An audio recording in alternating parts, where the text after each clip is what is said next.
Righto, the champ is here.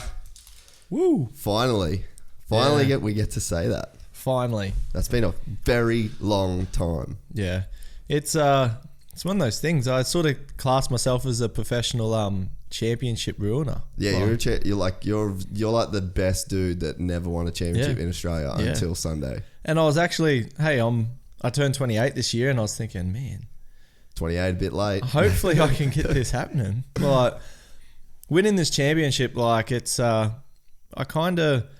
think things happen for a reason. Yeah. And to tell you the truth, like as a junior, I went through racing. I rode a Wednesday with my old man and some mates up home with the Chester family, and we just had fun. Like no one ever told me how to ride a bike. I never got coached.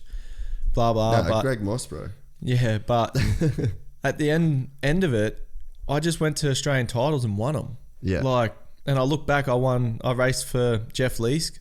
I got a factory ride for him in the junior program, and we won 5 junior titles in a row. And I look back now and I'm like, why? Yeah, true way. It's not like, I see the juniors now. I do coaching stuff. I go with Ben Shadell, and he's got kids that he's coaching 2 to 3 times a week, And here I am fishing every day. Yeah. And I go win Aussie titles. It just happened really easily. And then I left school. I started working my apprenticeship as a cabinet maker. And Ryan Marmot hurt himself. So Ryan and Jay were my idol. I used to watch him on TV. I never seen him in person. Then I got a deal to fill in for Ryan on the factory bike. And I was just like, what? This is insane. So 16, I lined up on the start line. Jake Moss. You were still doing your cabinet maker apprenticeship while you're in under 19s, eh? Yep. Not that many people know that you're a qualified tradesman. Yeah. Yeah. And the next year when I was full factory. Doing pro lights, eh? Yeah. And then when I went to 450 in 2009, that's when I finished my 4-year trade and I went full-time racing. But pretty much I filled in for Ryan, and I lined up on the start line at Toowoomba, and I just remember shaking because I don't see pros. It's not like I say to kids these days, I'm like, man, I go riding with you dudes all the time. It's not like I'm the best in the world or anything, but I think if I was in your position, I'd be peeing me pants. I didn't get that opportunity. But anyway, I line up and I hole shot the thing and win it. And I still remember Ross McWaters phoning up Jeff Leask and saying the boy won, and he's just like, oh yeah, didn't believe it. And as you wouldn't, so my career kind of went a bit like that. And then the first year on the 450, you had the red plate. You were so much faster than everybody. Yeah. So, and it's not like there was no one here, it was Jay Marmot come back from America, Billy McKenzie come, Andrew McFarlane come back from America. That was Sharky's first year back, eh? It was your first year 450, yeah. Yep. And the black JDR bike. Cody Cooper come back for Suzuki. Yeah. And he was the only one to nearly beat Stewart that year. So we had a pretty solid class, not to mention the Aussie dudes that Ford Dale and the guys that can throw laps out and win races.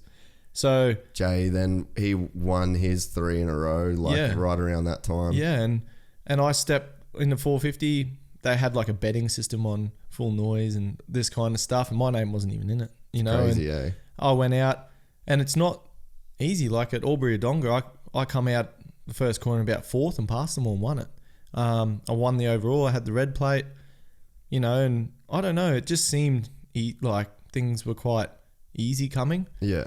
And then that was my first injury. Because you season, never really got even injured as a junior, Never fell off. No. I never crashed.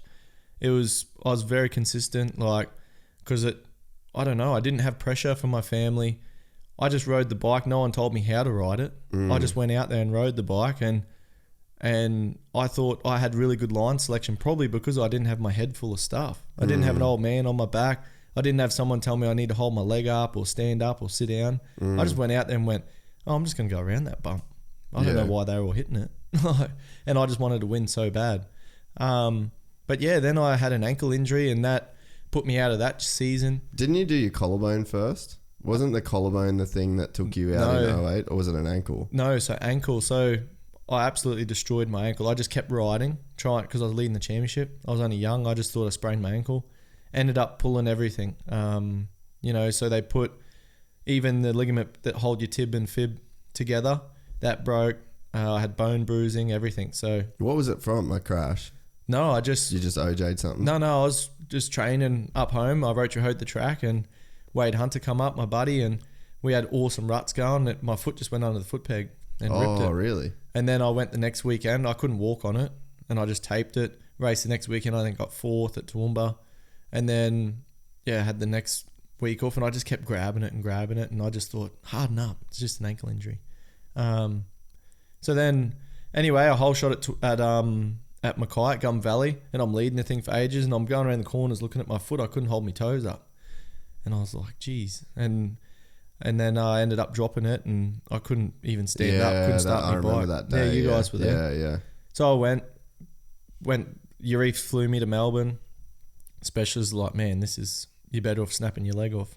So I was 13 weeks in a moon boot with no weight bearing. Then they pulled the pins out, and that was my first injury. Then I come back from that. The next year I got the red plate again, leading the championship. Were you on the same bike then? Yep. Yeah. With Urife again, 2010. And then I crashed and broke my collarbone. And so I went in surgery on the Monday, and then raced that next Sunday. Yeah. And young kid, I couldn't do it. Yeah. I wasn't strong enough to be able to, I was only like 75 kilos. Really? Were you only 75 kilos on a 450? Yeah. I was only a kid. That's crazy, eh? What was I? 19 then. So, 19-year-old kid, I had a big heart, but in the head, it's difficult to ride with two plates with your stitches breaking open. Like, I did what I could, but it just faded away, that championship. So, then the year after, I broke my scaphoid. Which is a shit injury to do. And I come back from that and got 2 podiums at the last 2 rounds. Then I went with Jay Foreman in 2012, and that was probably the turnaround for me, like my career. I had 3 years of, like I said, racing was just the easiest thing for me. Just come very easily, to then complete opposite. Yeah. Like coming rehab and just heartache and 3 years of... And it wears you down mentally. Like every time you get an injury, it's like the mountain that you've got to... Like, because right now, like you on Saturday and Sunday at Coolum, like that's fucking crazy the way that you did 2 nationals back to back, basically wiped the floor with everything. Like no one was even close to your level. That's like takes a lot of work to get that fit and that mentally sharp and the bike that good. Like that's like a real slow build to get to that point. Like you can't break your ankle or a scaphoid, get the cast off, and then go be straight away that dude. Like it's such a long build up, eh? Yeah. Yeah. And like what is it? It's a good probably 15 years, that I've got behind me now. And this year wasn't good for me. Like, I had a plan in place, and a lot of things I missed. The first half of the season, I was like, yep, we're just going to go in there and we're just going to keep it consistent. Yeah. I've got that much fitness. I'm like a diesel engine, but I don't have my intensity yet. So I'm just going to go. I'm going to get the points. I'm going to be in the championship. When I come back for round 6, after the break, I'm going to win every race. Well, let's go back though to the Suzuki thing, because like we'll get to that. So like, because I think it's cool. Like even for me, dude, like as you're fucking one of my best mates, but like you just forget all the shit that goes on in between. Like I vaguely remember. Like I remember Mackay. I remember Toowoomba. That was crazy, dude. When you won that race. Yeah. Like I remember, because I probably still would have been in Cairns at that point. Yeah, you were. And I remember getting that call, like Todd just fucking won the first round, and we were all just like losing the day. Yeah. Because that was your first, like, and we all, like, growing up, we knew that you were going to be really good, but it's like you finally did it. Like, that was such a massive milestone. But there's a big step, you see kids now and you're like, this dude's going to be good. But does he have what it takes? Does he have the work ethic? Like, that's the biggest thing for me. Because the thing is, like, you're going to have an injury that's going to put you back to square one. Yeah. So it's like when you're a kid, sort of like what happened to you, it's like you got all that momentum and then it stops with an ankle and then you lose your bike fitness. You lose the feeling on the bike. You lose your mental confidence. Now you've got doubt that you're going to have another injury again at some point. And it's like, that's when the real shit shine. Like Adam Cincerello is like that. Yeah. It's like, can you come back from that? He never got hurt either as a kid. Yeah. And I think the things that got me through it was my determination. Like when I did my scaphoid, it's, for people who haven't done it before, it's a small little bone just back from your thumb with pretty much zero blood flow. So they put a screw through it. It's like a little heart shape, like a kidney bean sort of shaped bone. And they'll put a screw straight up the guts of it. And then they put you in like a cast for 13 weeks I was, with my hand bent up, with my fingers up. And 13 weeks. So I just sort of bought my first place. And I was going crazy. So I just looked up on YouTube how to gyp rock. So I gyp rocked my whole house and plastered it with one arm. Like, I never forget it. That's like a Southport house. Yeah. So Jill's cooking dinner and I'm up on a little ladder, sand in the ceiling, because I've just gyp rocked it, and I come out just white everywhere. She's blowing up at me because the whole house is full of like fine powder. And so I went from that, I had that big break, to then when you do that and the doctor's like, okay, they cut it off, your hand stays there. Yeah. So I was going to hand therapist twice a week, and the most pain you've ever been in, just trying to get it flat. And so every time I'd watch TV, I'm holding a weight over the edge of the bench. So it just like weights it down for hours, and it just hurts and hurts, like constant pain. And I just push through it. I've got full movement both wrists now. Most people don't when they break scaphoid. Dude, and then, can you imagine what Ken's injury would have been like? Oh, yeah. Well, you can see his... Like he doesn't have range. Yeah, but his work ethic, he puts in for the rehab and stuff, and that's what I did also. When it was time to hop on the bike, they're like, okay, it's okay to ride now. I can't just go ride a bike. Yeah. Because I can't pull the clutch in with my finger. Like, honestly, I couldn't pull the clutch in. So I got on the rotary hoe at Granddad's farm, and I just made like left, right, up, and then left, right, back. And I just dug like a little, like, so it was just cornering in second gear, just going, right. No. So you had to use the clutch. Oh, okay. You couldn't ride you had to use the clutch. Yeah. So like forcing yourself to rehab it. Yeah. So then on the bike stuff, I'd go through that there, and I couldn't even do it twice. Like, I mean, like a 3-minute thing, and then I'd just ride it and I'd pull off, and I'd nearly be in tears. I was in that much pain trying to do it, and I just kept doing it till I was doing 30-minute motos on that. And then, 3 or 4 weeks later, we podiumed both nationals after that. And even then when I podiumed, I come into Dad, I was like, man, I'm trail riding. Like, I can't even hold on properly. Yeah. So they're the moments that probably mean a lot to me, and that's what make me who I am now. Things didn't come easy. Like, they were, and for some reason, I believe things happen for a reason. Like, at the time, break your collarbone, and you're thinking, and you're in the hospital, like, why? Like, I'm 18 years old, like my first year in 450, I'm kicking all these dudes' butt. Like, I'm not hole shotting, like I'm passing them and owning these races, and I'm like, why is this happening? I could never work it out. But I look back on it now, and it's, 18-year-old kid just going out there and blasting everyone and winning, and you might not still be here at 28 racing if it was that I easy. wouldn't be the person I am now. Like, I've, results, I don't get a big head. I don't, you're not like Toby. Who? Toby Rice? Tony. Oh, Tony Rice. Yeah, Tony Rice. No, but Toby's really good at that as well. Like, he's getting a massive head, very humble and stuff. But and he's had a lot of injuries, had a lot of setbacks. It hasn't been perfect for him, and I believe that's what's made me. I think if it didn't happen, it would have come too easy, and I would have had an extra large helmet riding around. But you might not even be in the sport still, dude, because 28's old. in the sport. Like you look at Villapoto was out by 28. Yeah. Dunge was out. And like I know those dudes. And like Villapoto is a different story. I think he's refound like a bit of love and passion for riding and stuff. But like, bro, Dunge was just straight up lost. He was like 27 and lost. Like he had no idea what he was going to do. But it's like, you've still got a passion and a fire for race. Like you're not going to be a 28-year-old retiree from motocross, like wondering what you're going to do with your life. Like that is one of the worries, I think. And it's not like it come easy for Dunge, but like it sort of did in a way. Like he won a bunch of races. He won a bunch of championships back to back. And then it's like, you can be happy. Like, all right, I've done that. But it's like, then you are left with that void of like, well, I'm not even 30 and I'm retired. Like, what am I going to do for the rest of my life? Yeah. Yeah, that's right. And like probably a big thing for me, the turning point in my career was probably 2012. I got on with Jay Foreman. It just worked well. Like I'm still...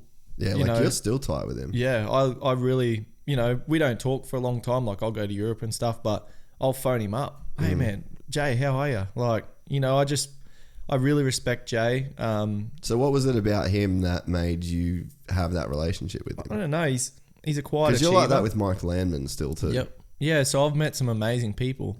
Mike's like a dad to me. Man, that what was sick on the weekend is after you won and you pulled in and there were the people that were rocking up to hug you. It's like there were people from other teams, like multiple, like Mike. I saw Mike Landman. Konski came up and shook everyone's hand. I'm sure if Jay Foreman was there, he would have been jumping over the fence. But it's like there was a lot of those people because like you are like a journeyman of the sport in Australia. Like, well, just in the sport in general. Like you've raced every major championship now. Yeah. And it's like, it was cool to see so many people. And like I know Mike Landman had like massive input on you and like he looked after you a lot when you were like down there, you know what I mean? So it's like, and I was a kid, young age.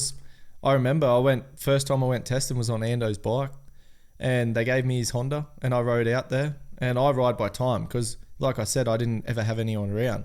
So I'd finish work and I'd go up in the paddock in the ploughed paddock and I'd make a track and I'd ride for 40 minutes, come back.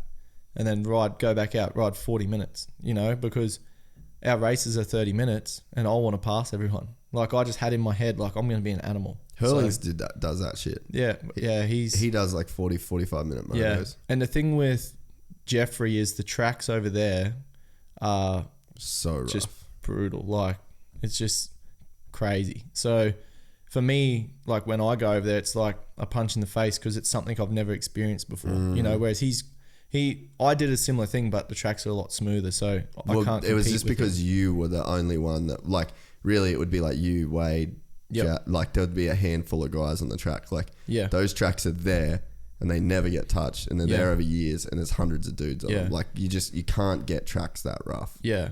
But like even I remember Richo would like try and dig braking bumps and stuff in to like get the tracks rougher, but it's still not the same, eh? No, and that's one thing going down and riding with people, but when in Atherton it rains all the time, and I'd go up there and it'd be raining and I'd just be up in the paddock just by myself, just cutting motos on just a flat track that I built. Like, because Granddad's a corn farmer.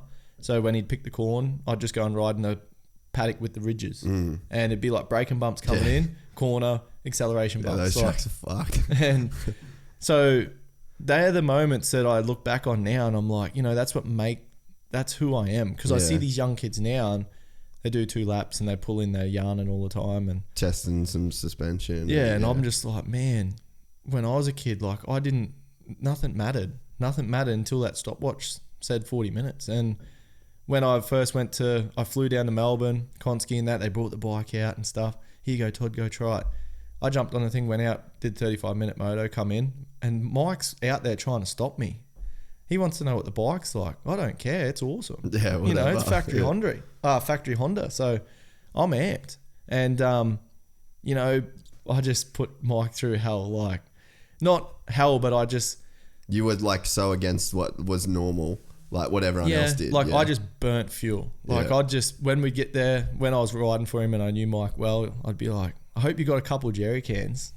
And Mike would be laughing. I'm like, mate, you think it's testing? I'm just going to cut motos. Like I was a young kid with just so much energy. You know, Mike would be putting the back wheel in, I'd be jumping on his back trying to tap him out, and you know, we had so much fun. Like, it was just such a great time in my life, and I see Mike, you know, it kept him young, like it was, and he's like a dad to me, you know. That's the sort of relationship we have. And you know, it all builds up, you know, even though you win a championship for this company and these people and stuff, but there are certain people that there's have so much. Yeah. Like, I did 3 years with Mike and Yarif, you know, they played a big part in who I am today, you know. And then I went to Jay Foreman, he played a big part, you know. Jeff Lease, you know, Rob Tyrell, but like you these know, guys. the interesting thing though, man, is like not a lot of people can have that same sentiment with people that they used to work for. Like, there's a lot of people that burn bridges, man. And when they win a championship, the only people they're celebrating with are the people that are like on that team in that room right then and there, because they have, you know, like racing can be like a pretty brutal business, and the industry in Australia can be a motherfucker as well.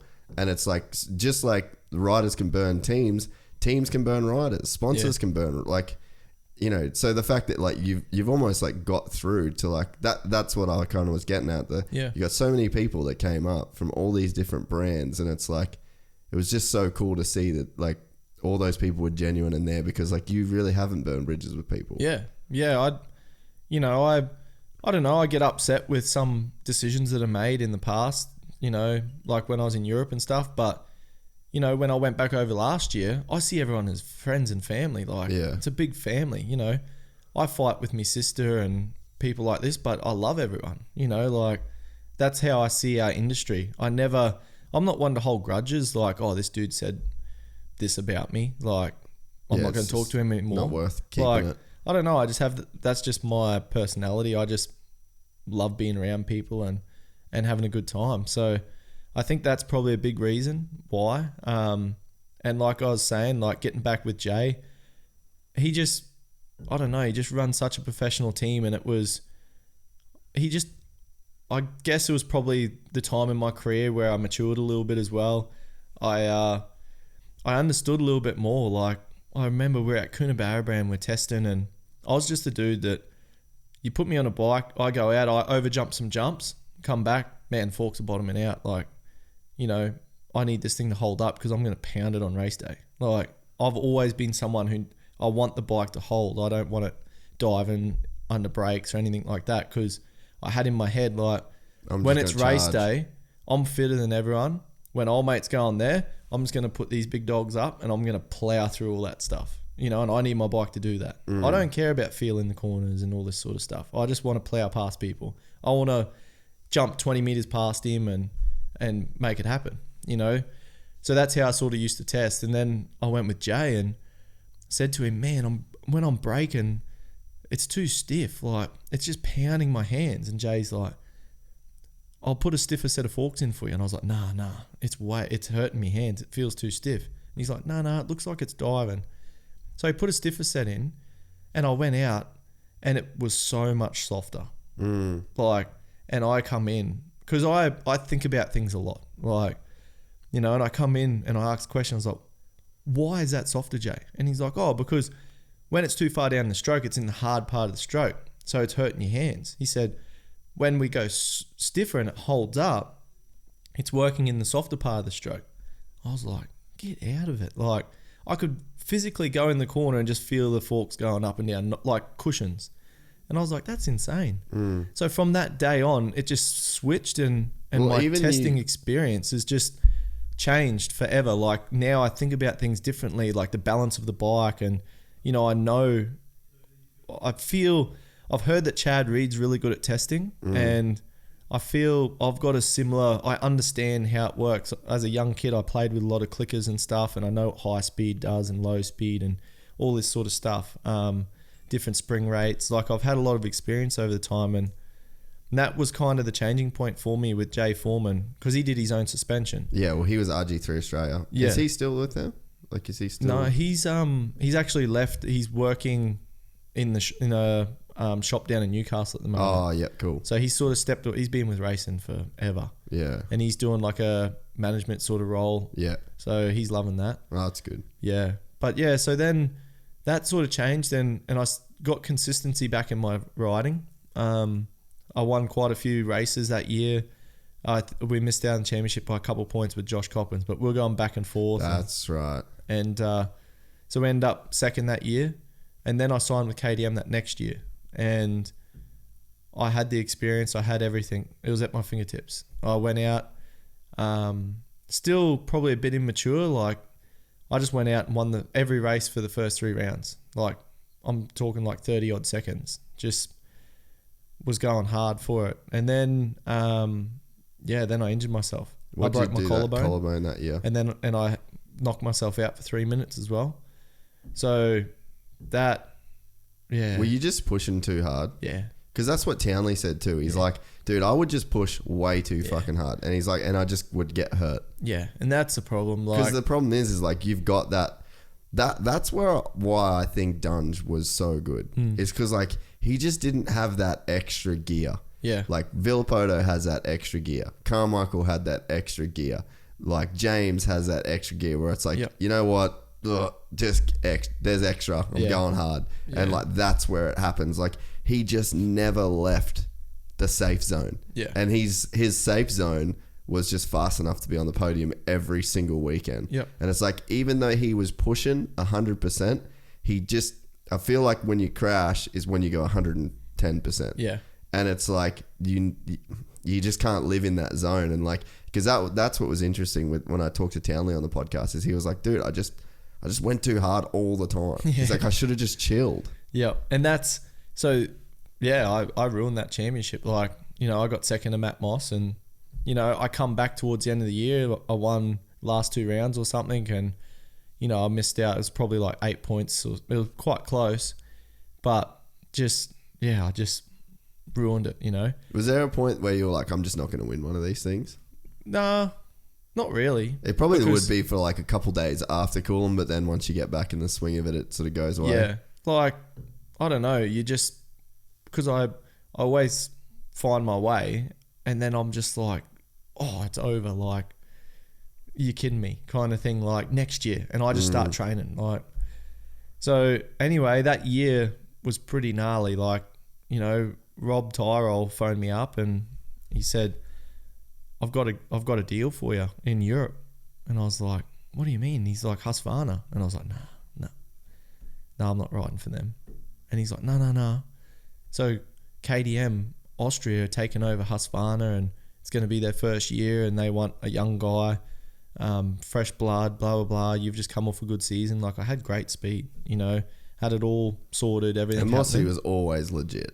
Like, anytime you're at, like, he was always fast. Like, especially in Australia. Yeah, when like the last round, it was I love it. He would get so fired up. Yeah. Like, he's a dog. Like, he's a dog with a bone. Yeah, he would get so fired up. And like Harvey Bay, I'd always go first in practice. I'd pin it. And he's on there. And he's pumped me off the track in practice. And I was just like, that's sick.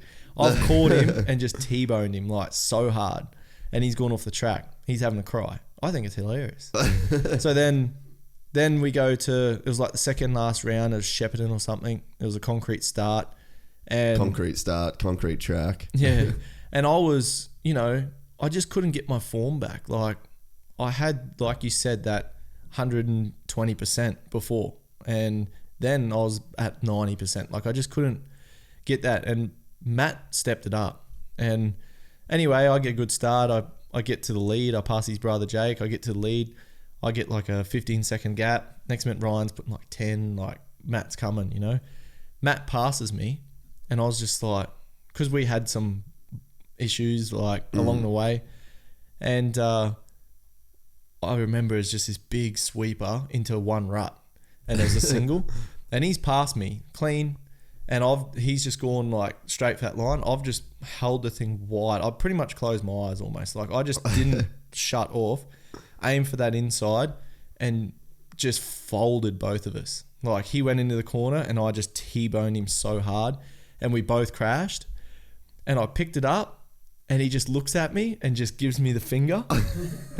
and just rides off. And when I get angry, I can't ride. Like, I'm a real relaxed, wheelie things, hop. Like, you know, when I get bulldoggy, I smash into things and lose speed and whatever. So I'm pretty much bending these handlebars into my lap trying to catch this dude because I just wanted to beat him so bad. And he gave me the finger. So, and he just kept gapping me and went over the finish line. So he's like the exact opposite. So him and Chad are the same. Chad's the kind of guy that rides better when he's pulling the handlebars into his lap. Mossy is the exact same, bro. Like, you'd almost, like, on JDR, like, we'd almost fuck with him. Yeah. To the point where, like, he gets super, super mad because, like, he's just that guy. Like, Keisha was the same. Yeah. You know, like, there's some dudes that you've got to get angry and you're the exact... No, you just got to be like... You've got to be laughing under your helmet to go fast. Yeah. Oh, you just got to be like, oh, I don't reckon you'd win this race. You know? Like, and I'll be like, what do you reckon? And I'll be like, I'll show you. Like, I need that sort of stuff. I don't need, like... You don't need to be angry, like, because when I fire up and get that feeling in my gut like I want to punch someone, I'll hit the gate. Like, it just doesn't work for me. Yeah. And those corners, I'll push them off the track. Yeah, well, like, it doesn't work. Big burn blaster. Yeah. we know. Hey, and that's when I'm having fun. I'm smiling. You should see when I'm angry. But anyway, I pull into Ryan and Ryan's like, oh, good race, mate. And I was like, man, he just walked away from me, like, whatever.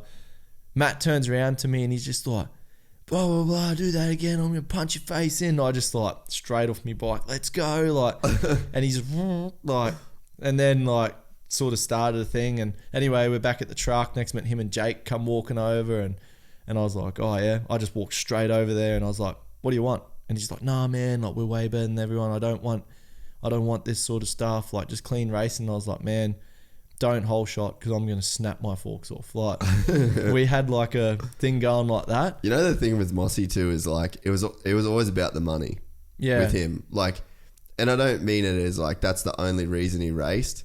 But when he was leading the championship, like, him coming to you in that moment and saying, like, let's just not mess with each other anymore, that's because he just doesn't want to lose money. Yeah. Like, he was so, like, gnarly about winning and getting paid, which, like, I think riders should be. Yeah. But it's funny, like, because in that moment you would have just been like, fuck the points, that let's take all this shit away, like, let's just go. Yeah, I just get fired up. Like, you know, it takes me a long time to fire up, like most people will, but you know, then when I get fired up, I just want to bash everyone. Yeah. Like, well, that person. And so, like, what happened in the next moto? So that was the end of the day.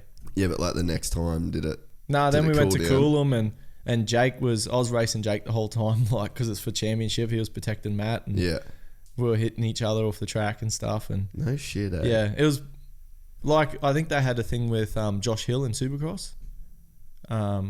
When they did it, Josh Hill rode for DPH, I think Jake took him out or something. But that's got to be expected. Like, see, for me, I'm like, as a racer, I'm like, well, of course that's going to happen. Like, I experienced it and that's fine. I just wasn't good enough. I was, like I said, I put myself in that position. I injured myself. Yeah, but like with them, and it's like, I don't know how, like, I don't really know much about the situation, but, like, they've both been done for performance enhancing drugs, which, like, you look at other sports, like, they took Lance Armstrong's medals away.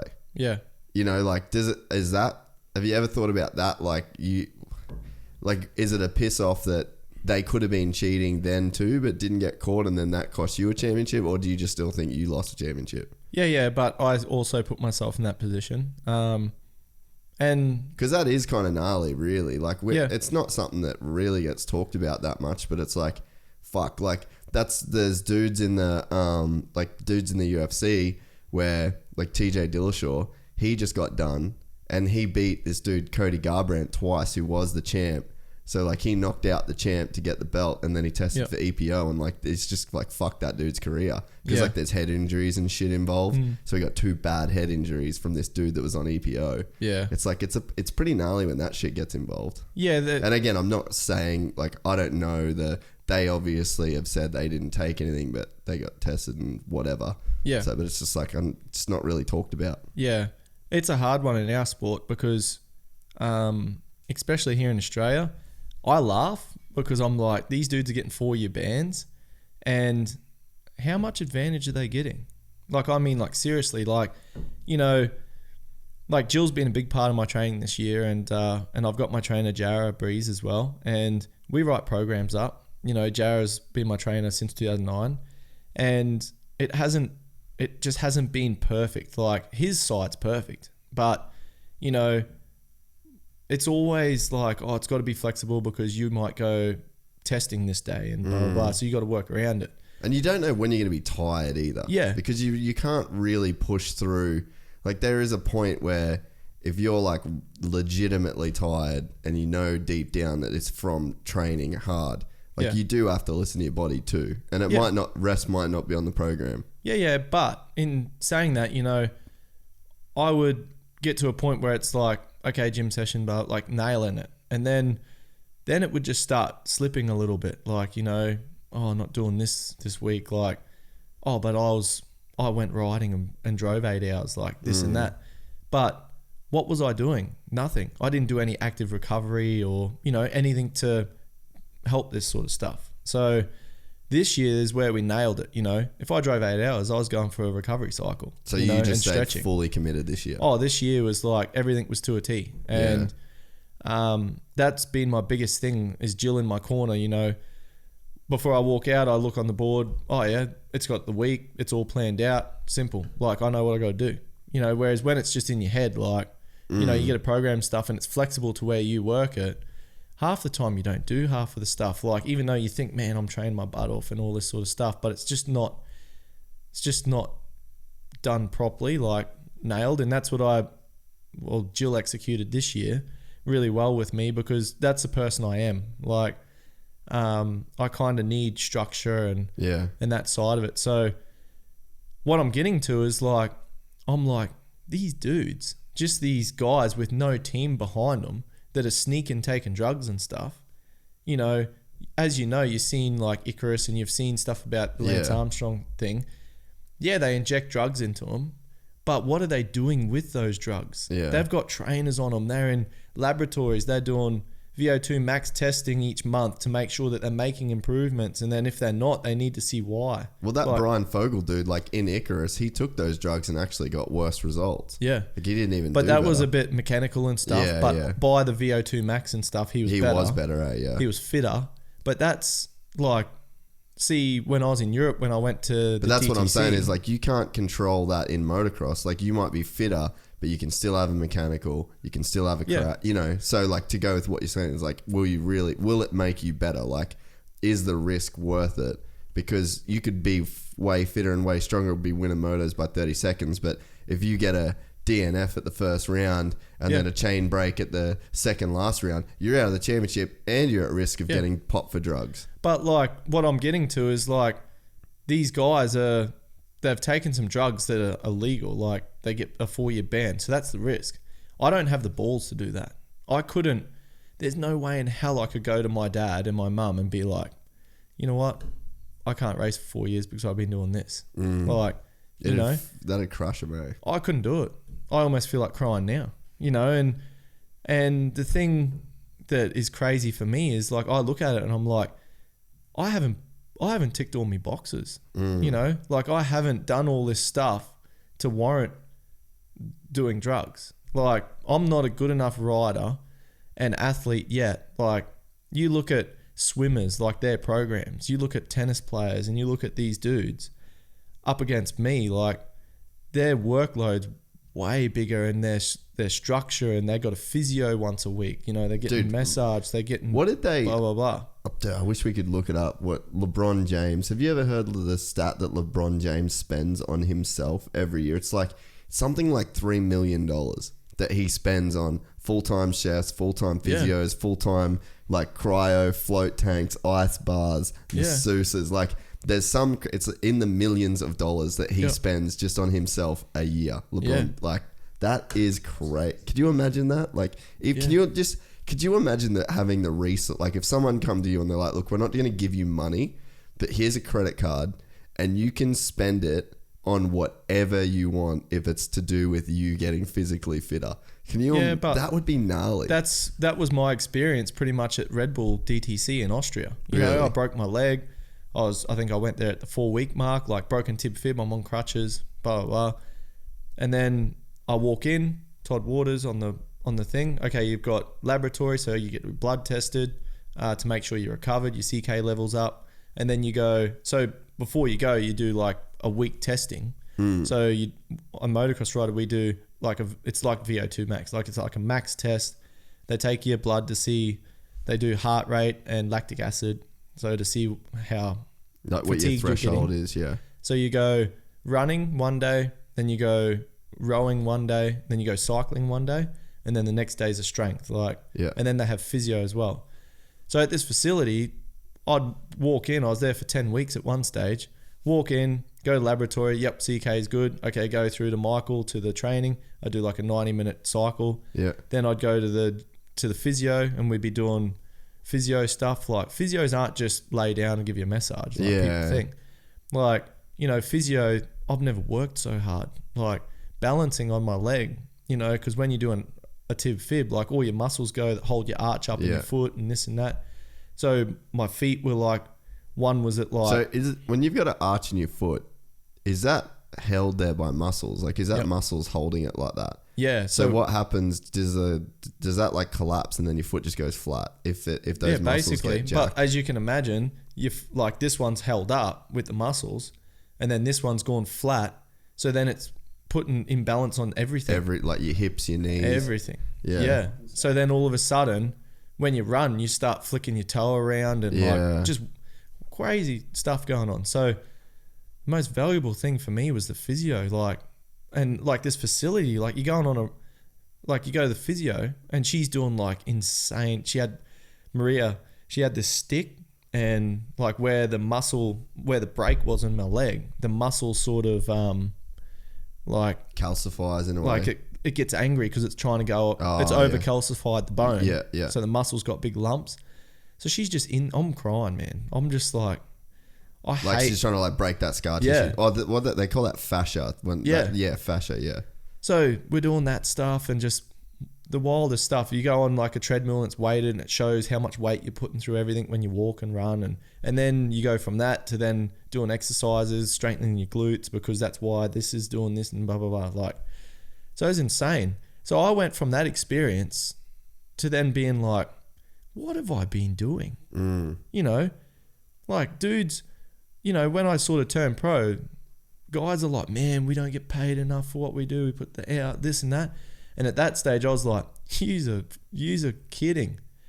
I'm getting paid $6 an hour, putting cupboards together, putting some kitchen in some dude's house, as a cabinet maker apprentice. And trying to do this shit on the weekend. Like, I'm doing that, and then I can't wait to get there on the weekend. Like, 4 o'clock, I'm going riding, like, and then I get there and these dudes are like, I'm like, far out. So I've got that in the back of my head as my career.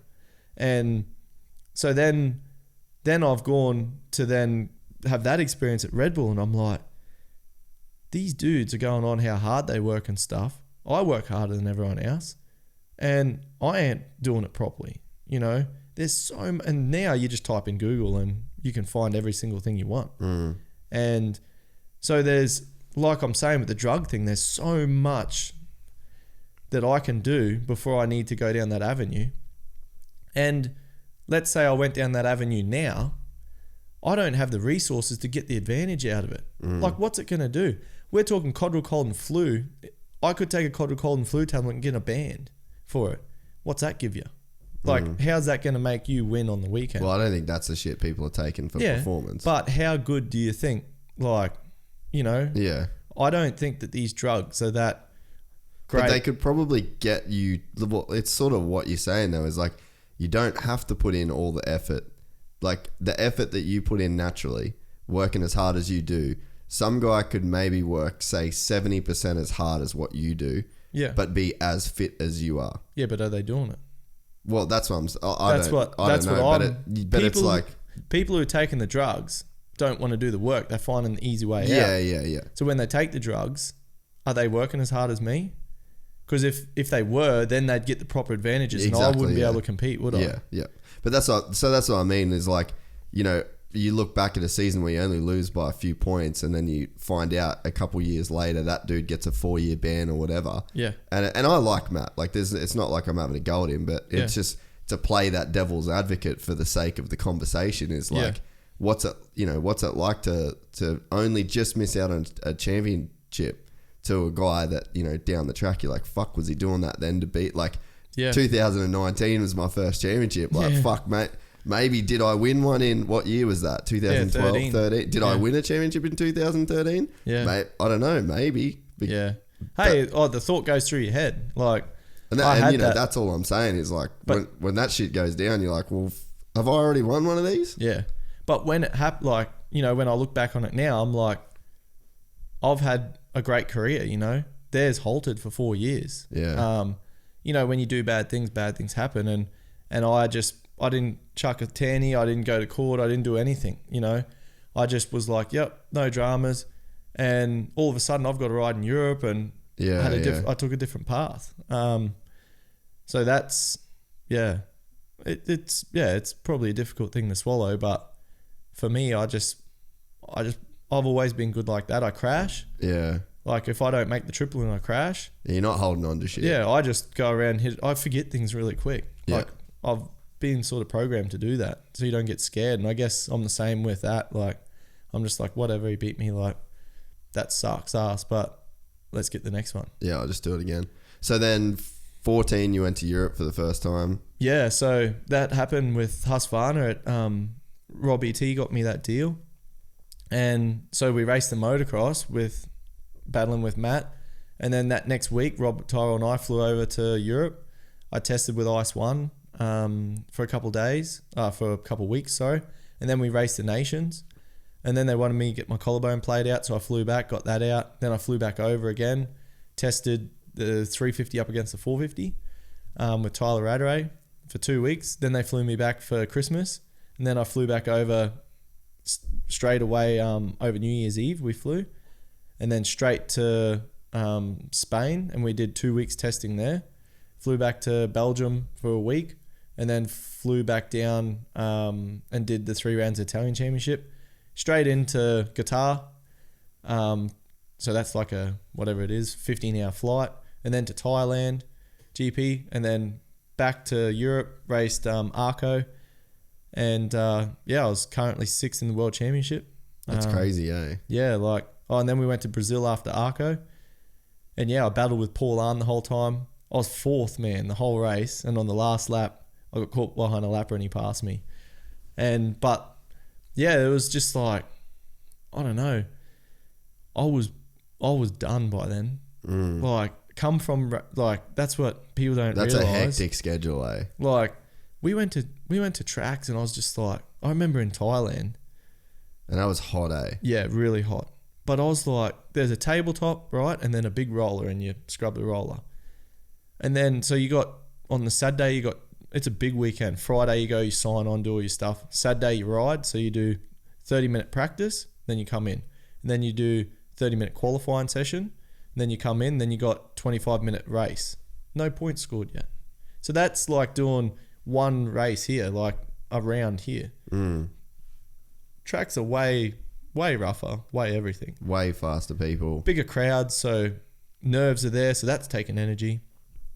So anyway, I go out and practice and then I come in and some old mates jumped from the tabletop to the single. And I was like... Was it Pizzuti? And I was like, what? Can you do that? Like, honestly... Go tell him it's not allowed. Is this for real? Like, they need to say you can't jump that under the first lap like they do in Australia. Yeah, true. No, but like, come from here where they're like, all the rules and regulations, like can't have doubles, can't this, blah, blah, blah, whatever. I'm not chucking off. Yeah. You know, I'm done with all that stuff. Like, I really enjoy racing here and stuff. But I'm just saying my experience, I get there and it was... That handicapped you a bit. It was something like 40-something meters. Like, I'm talking huge. Like, it didn't even... I didn't even walk the track and go, oh, imagine if someone jumped this. Like... That's big then when you don't even like... It was ridiculous. So, in our qualifying session... 150 foot, 40 meters. Yeah, in the qualifying session, I'm riding around the whole time trying to size this thing up. And then I just remember looking down. I was doing a slow lap and I just looked down. I was like, you're on Factory Husqvarna, man. Like, one of the biggest teams in the world. You will jump this next lap. Like, there's no question, you know? So I just went around, I clicked as many gears as I could and just held that thing wedged and just made it. Fuck. Like, it was like this big, long straight, and then you wheelied over this single and just everything on the 450. And was everyone doing it? Nah. So then, like, I think I followed Tommy Searle because we were all doing the same thing. And I just sort of followed him over it, jumped it. I went through the berm, and then that was that. So every lap I was just scared as. In the race, Tommy Searle's bike stopped over it. Oh. And I was like, that's why we shouldn't do this jump that big. Dude. Like, and so that was my experience racing World Championship. Like, I mean, in general, when I raced the Nations at Toy Chintel, I walked around the track and I'm just like, these are huge. The up ramps on the finish line, like everything is just massive, you know? And it was no drama. It's like, you do it, but it puts the wind up you, like you're like... Yeah, but then dudes like Hurlings aren't even looking at it as it's not even a thing that enters their brain. Like they don't care. Yeah, because they've done it forever. Yep. Like it's their 10th year racing GPs and done that track. So they're just worried about hitting the corners fast. And I'm going around going, hurrah up, straight jumping these things going, how big Well, is that's this? like, dude, you'd go to tracks like when we'd go shoot Roxon. Yeah. Like we'd go shoot him at every moto track, whatever. Like, or even like Stuart's house, dude. Like I remember when Mossy rode at Stuart's house, we were standing on the balcony like of the Big James's shed. He's got like this balcony up there and you can like see everything. And Matt was just like, dude, fuck this. Yeah, and Matt is awesome at jumping. Yeah. He don't care. Nah. And he was sitting there, like he ended up jumping everything easy because they're easy jumps to jump. But he was like, I'm not fucking doing that. I'm not doing that. I'm not doing that. I'm not doing that. And then Malcolm's standing there like, what are you talking about? Yeah. These are the easiest. He's like, I'd rather hit these jumps than any other jumps that you could ever hit. He's like, all you do is just hold it wide open out of every turn. And they're like perfect. Like they're made for they're just made for like holding it wide open. Yeah. And then he ended up like basically first lap jumping everything. But he followed Malcolm and you just hear him just like he was sending it. But then you go with Ken. Like I remember we went to, what was the track? Oh, it was like this really cool outdoor track that we were filming him at. And there was like massive jumps. Like you couldn't really gauge him either. Like, you know, you're not like jumping a little bit and like just to even see. He just knew he just knew what to do. Yeah. Everything. First lap. Massive whips. Yeah. Not even a question. And I'm looking like, dude, we're going to be here for ages just until he like figures a track out. Same thing as Glamis when we shot that Fox thing in the sand dunes. Bro, he just sent everything. Yeah. And it's like, that's the difference when guys grow up doing that shit. The different, like, you know, like Toy Chintel it gets ruddy and pretty gnarly. In practice, it's wet, ruddy, like, it's gnarly. And there's this triple up the hill that you send up the hill. And then it just turns straight away. Like, you're just on the brakes, turn to make the inside. And then I just remember it's just like, just sky, you know, and it's a triple down the hill. And I'm walking the track going, how fast are you this? But what if I don't make it? Yeah. No, hang on. What if I overjump the thing? Like, you know, it's a proper jump, and I just it really couldn't get my head around doing this stuff. Like you just fell out of your depth with everything massive. And Bulgaria was another one. Like Jill was there with me and I come in after practice and I was just like, are people jumping that triple down the hill? Like at Bulgaria, because it was just deep ruts. You could see the foot pegs. Like that's scary, man. Like at Coolum, people are saying like, oh man, that little ruts up. I'm like, are you kidding? Yeah. The jump is like a 65 jump. I'm like, in Europe, it gets a bump in the middle because they wheelie onto it and they're jumping 100 foot. Yeah. Like Lawson Bopping said to me remember when we raced Lommel and he's like the Nations and he's like, remember that massive quad down the back? And I was like, do I ever? Every lap just go on. Puckering. Every lap when I'd land, I'd go, oh, I made it. That's awesome. You know, and so anyway, I was like, are people jumping that? Jill's like, yeah. Yeah, they're jumping it. So anyway, I was sixth in the world championship at that stage, and I'd never been to these tracks, you know, so I didn't know. Like, we're in Bulgaria, they give me a card, like Auntie gives me a card that I'm a flag marshal for the FIM motocross, like that I work for them, because it's so corrupt, the policemen, that they pull you over and want to steal your stuff because they reckon that, you crossed the white line, €500, we take you to the bank. You know, so going into countries like this, racing a bike, and she's telling me that some dude's jumping a 30-metre triple down the hill with ruts up it. I remember going around the qualifying race and he passed me and I'm just hitting these things, pretty much wheeling off it because I'm scared that the foot peg's going to hit. And he scrubs it. And I'm like, this is unbelievable. How do you scrub when there's straight line ruts going down this triple? Like, when I raced the World Championship first time, I was just like, these are men. Like, you know, like my old man always talked about, like, Jeff Releask and that, like they rode the 500, like they were men. Like, you know, like Dad's always said that, like, and I've always sort of like hard, you know, Joel Smets and these guys, like they're men, you know. You see these dudes, when I got over there, I was like, no kidding. Like, ride for 2 days, like I can't. Well, that's like when Townley come back, bro. When Townley come back, like when we were on speakerphone to him the other day and he's talking about Conondale, like, that's a fucking man riding that bike, and he just makes everybody else look like boys. And hey, that was me. Yeah, that's what 2012. Like, I raced. Do you remember that race? Yeah. So I got second that day to Ben, and so Josh and I, Coppins, were having a hell battle. Like, we're just going for it. Billy McKenzie was in there as well. I raced with Billy one race, and I remember last race it might have been, and I passed Josh and like got Drunks Hill, and it goes all the way up. It's like, it's 40 odd seconds or more that side of the track. Yeah. And I didn't even look at a pit board. I didn't, because I'm just battling hard with Josh. And I go over that Drunks Hill jump, and Townley's coming back this way. And I've gone, like, what? That can't be Townley, you know? I come over the finish line, and I felt like fist pumping that I won. He was, I don't know exactly how far he beat us by, but like, I talk to him about it now. I'm just like, man, that was just insane. You're lucky I was only a kid, you know.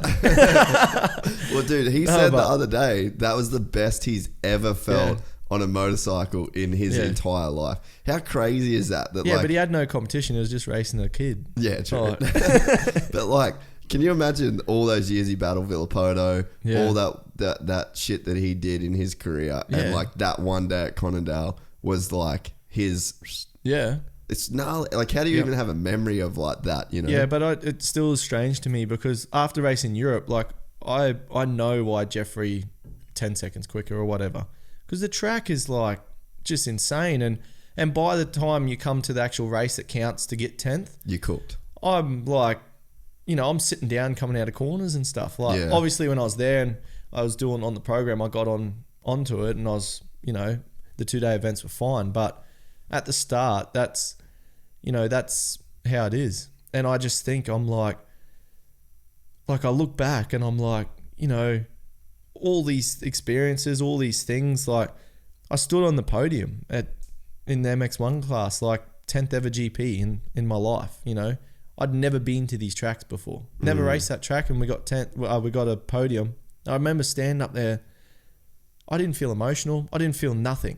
I walked up on there, and I looked over at Strybos, and I can't remember who won that round. And I was just like, Fevra. And I was like, I'm going to win one of these. Didn't be like, yeah, this is, I was just like, I'm going to win this. Because I was like, how can this be possible? How can I do this? Like, I was like, I've never been in this track for one. Like, I've only raced 10 GPs. Like, in my life. Like, and when you felt so far out of your league. Yeah, like, I'm just like... Like, imagine if I feel good here one day. Oh, imagine if I'm just charging through fit, like, you know, like where I should be feeling kind of thing. Yeah. And that, like, going fast forward, and like, that's what was special about this championship. Like, you know, I've had these races, I've had these things, and every athlete can sort of say it. And I used to say it to Jill because, you know, she's your partner and the one person. Everything. but they're the one person that you just tell everything to, sort of thing. Yeah. Said to her 100 times, I'm like, I love seeing like the Olympics and stuff and these sports where people are crying. Like, it really means something to me. Like, I see them and I'm like, that's so special. I've never had any emotion. Like, you know, as a rider, I worked hard this year to enjoy my wins. Like, you'll see me going over the finish line, like enjoying it. Yeah. As a kid, I'd win a race, like, you know, I'd win my first national and I'd ride over going, just won. Yeah. Like, it didn't feel like I trained hard and I expected it. Why do you reckon that was? But just because you expected it? Yeah, I expected to win, and when I didn't, I worked harder. Like, that's how it worked. When I didn't win, I was hungry. It annoyed me and I was angry about it. And then when I won, I was like, that's how it should be. You know, like, I worked for this. Like, you know, I go to the tracks and when I see Mossy doing like breaking the track up and doing sprints and that, next day I'm doing that, you know, because that's why he's beating me. Like, I was like that as a kid all the time. Like, why, like, how come? Like, so when this year I worked on, you know, because we'd have the red plate, lose it, red, like, it kind of is it was a strange championship. Like, I won the first round, and then at Wonthaggi we broke a subframe and DNF'd, you know, that's championship gone. I was just like... Especially with the weird points, with the 35 points. Yeah, and I was like, second race, I'm done. Like, I've had a DNF. I went out and won the last race that day, but a DNF, I was like... So then we've been catching points up. Then we caught the points up, and I was back in the hunt, and I was like, this is awesome. And then, like, I made some mistakes, like at Maitland. Like, I wanted to win the last 5 rounds, and I won the 4 out of the 5. And Maitland, I was just... Yeah, I was so disappointed. But you were worried about going to that track. Yeah, I feel like that was kind of in your head a little bit. Yeah, it was like, and anyway, even Steve was talking about like there was some stuff that he didn't think was going to be good there. Yeah, and that's would you do that different now? Do you reckon, like, because it was like you guys were worried about it? Like, do you reckon that maybe you were so worried about it that you made the things that you were worried about happen in a way? Yeah, I don't know. Or do you think it was out of your control, sort of stuff? The thing that disappointed me was, like, concrete start, you know? I went and got concrete from Bunnings, like these blocks. I took them everywhere with me. I did so many concrete starts. I was like... Because that track is like a supercross track. Like, it's pretty much start. You got to be in top 3 kind of thing. Yeah. Well, the first one I tried to get... Because it's like rough concrete, then it goes to smooth. And I tried to get my wheel on the rough stuff and I hit the gate. In the first race. So... I was pretty much last, and I come and then I'll make crash in the first turn. I get tangled up with him, so I come from last. Like, and it was just like one of those weekends. My starts weren't there. I don't think there's a bump on the track. Like, yeah, it was just a difficult weekend, and that disappointed me. I didn't put myself in the position to get results. But yeah, you know, when I won, I made sure that I was like it come from my heart. Like, you know. No more of this bullshit where I just ride over the finish line just like, oh yeah, mad. Like, I want it to feel something, you know? What made you change that though? Like, or how did you even let yourself feel that? Well, Jill's good with that stuff. You know, like, she's big on being in the moment. Like, she's always saying to me, like, she did not want to be in the moment on Sunday with the last start. She was out of that moment. She was like, I'm done. Fuck this. I don't want to watch. But, you know. Could you hear her banging on the other thing? Yeah, because she was telling me and everything. Yeah. No, it was awesome. But, like, she's big on... She's good with my head. Like appreciating things and stuff like that. Like, you don't... She says, like when I win a round... Shit for granted. But when I win a round, naturally... Sunday, go to the podium, like, yeah, mad, like, good battle and stuff. Monday, I'm ready to train. Like, I've forgotten about all that. It's done. Like, and people are like, oh, awesome, you got to win. I'm like, oh, yeah, all right. Like, I did these corners shit. Like, I need to get better. This week, I'm going to be better, you know? You know, that I never you know, that's like feel it. There's a bit of... I feel like that's just a bit of an Aussie thing. And especially like where we come from too. Yeah. Like, your dad's a hard-working dude. He's very humble guy. Like, your granddad's a hard-working, humble guy. Like, there's no one's ever really, especially that was around you as a kid, is like pumping anyone's tires up. And like I felt like the same thing growing up, and I would feel the same thing when like a video came out, like when Dream Ride come out. That was massive, like it got over 1 million views. But like I felt the same thing of like, now even with the podcast, I'm like, oh, yeah, it's not that good, you know? Yeah. I think that's a bit of a cultural thing about being like a male, you know, especially coming from like a real male family. Yeah. Like, you know, there's maybe some kids that live in cities and stuff like that where their parents have different kind of jobs, and they're in different environments, and that, you know, I don't know. I could see just like the way that you grew up would have an impact on that kind of like stoicism, where it's like, yep, cool, just got to work hard because you're from a hard working place. Yeah. And I like, that's something there's that something Jill good in that out. too, though. Yeah. It makes who I am.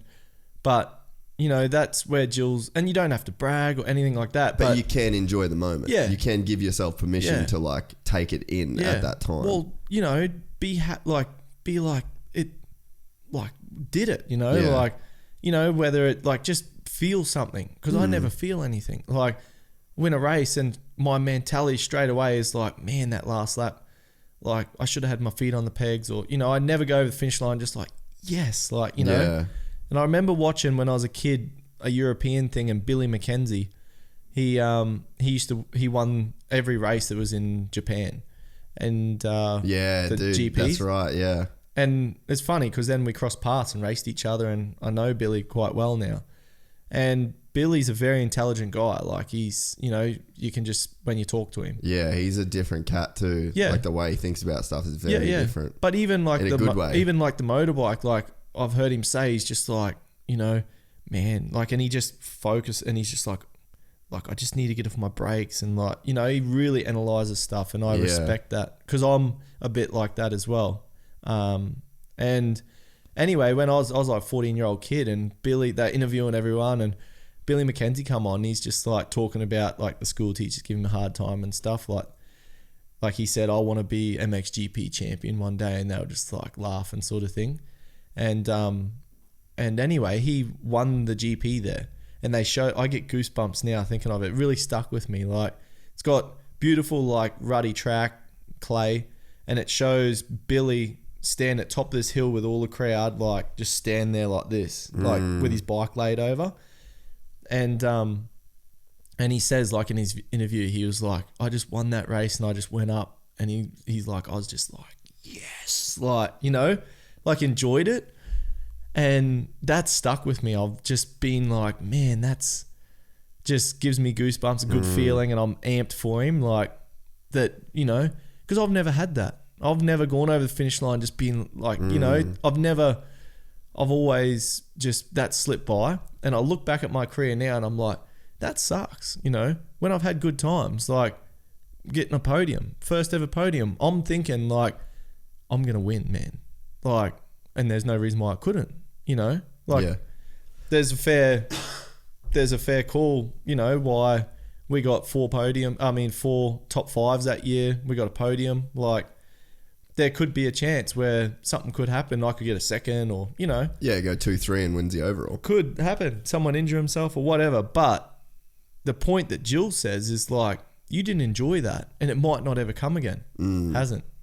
I never got another podium, and you don't have have that photo. You don't have that memory of like standing on the you just I just walked up. Yeah, that's sick. Like got photos, like whatever.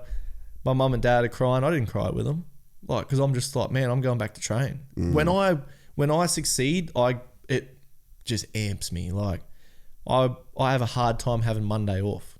Like, so my trainer, Jarrah and I had a deal this year that I was like, he's like, how are you feeling? I'm like, the fittest I've ever felt in my life. Like I said, if I win, I'm like, I'm going to ride on Mondays. He's like, nah, you got to recover, like this and that. And I was like, I just want to be an animal like Hurlings, you know, like, and he's just, we're arguing about it. He's like, okay, I'll do you a deal. If you clean sweep it, Super Pole, both motos, you can ride on Monday. So Gibbsy beats me in the last race at Gympie, and I was just like, we had this sort of thing going. I couldn't do it, like just, and then at Coolum I did it, and he's like, oh well, you can ride tomorrow. You can ride on Sunday. And I was like, yeah, that doesn't count. I do it on Sunday. He's like, yep, we're going to track on Monday. I was like, nah, I'm going to go surfing. Dobson beat you in Super Bowl, but on Saturday, right? Qualifying. No, I won both. Qualifying, but yeah, Super Bowl. Oh, but Super Bowl. Yeah, righto. So that's crazy, eh? Yeah. Well, you did get to ride Sunday. Yeah, but yeah, so pretty much this year. Well, did you enjoy that feeling when you did win this year? Yeah, so that's what I've been working on. I go over the finish line and I'm just like, I get this feeling in my gut now, And I put it on a bit. That's what I was gonna say. Like, are you just letting yourself feel that real emotion, or are you like putting it on to try and like train yourself to? Yeah, so I got to put it on.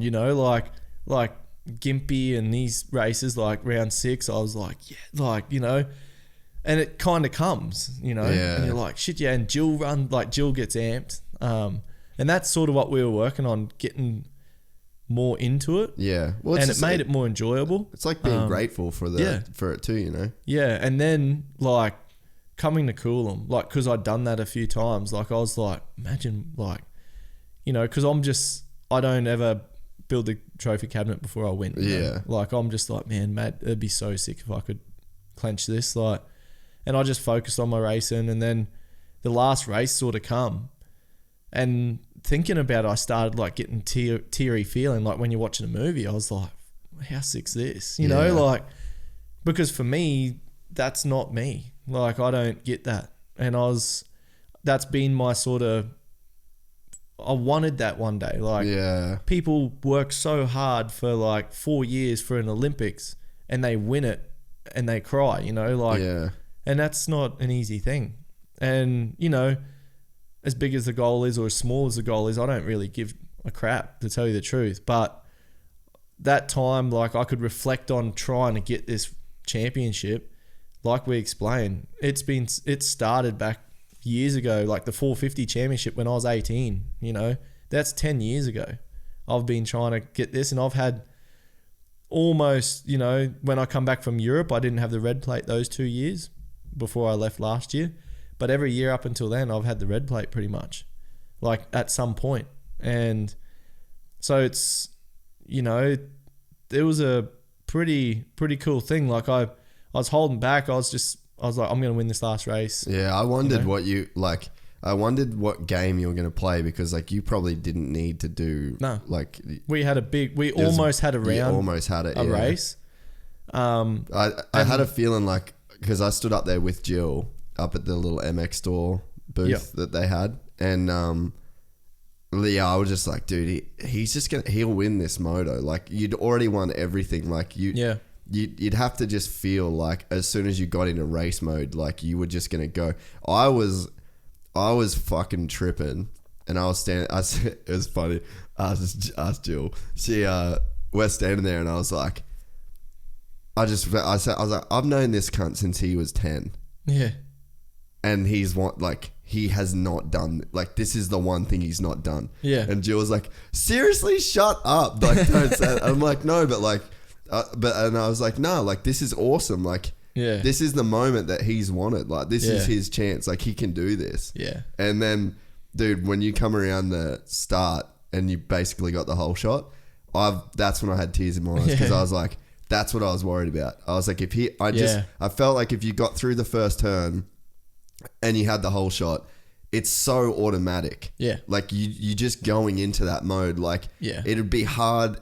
I feel like it'd be harder for you to not go on autopilot than it would, like, it'd be harder for you to let shit get into your head when you were riding than not. Yeah. So like that's when I just got like the biggest wave of emotion, was when you got the whole shot and Jill was banging on the thing, and I was like, he's gonna fucking do it. Yeah. Like he actually is gonna do this. And then I was even looking on the lap times to see like how many people you'd lapped, because even once you get like 70% of the race done, if you'd lapped enough people, even if your chain snapped or something crazy, like you still would have won the championship because of like you'd led so many laps and you'd lapped dudes. Yeah, right. So I was like, and I said to Jill, I was like, I feel like he's already won. Like, even if the bike fucking explodes, like, he's already won. Yeah. And she was just like, don't say that. Like, just let's do the thing.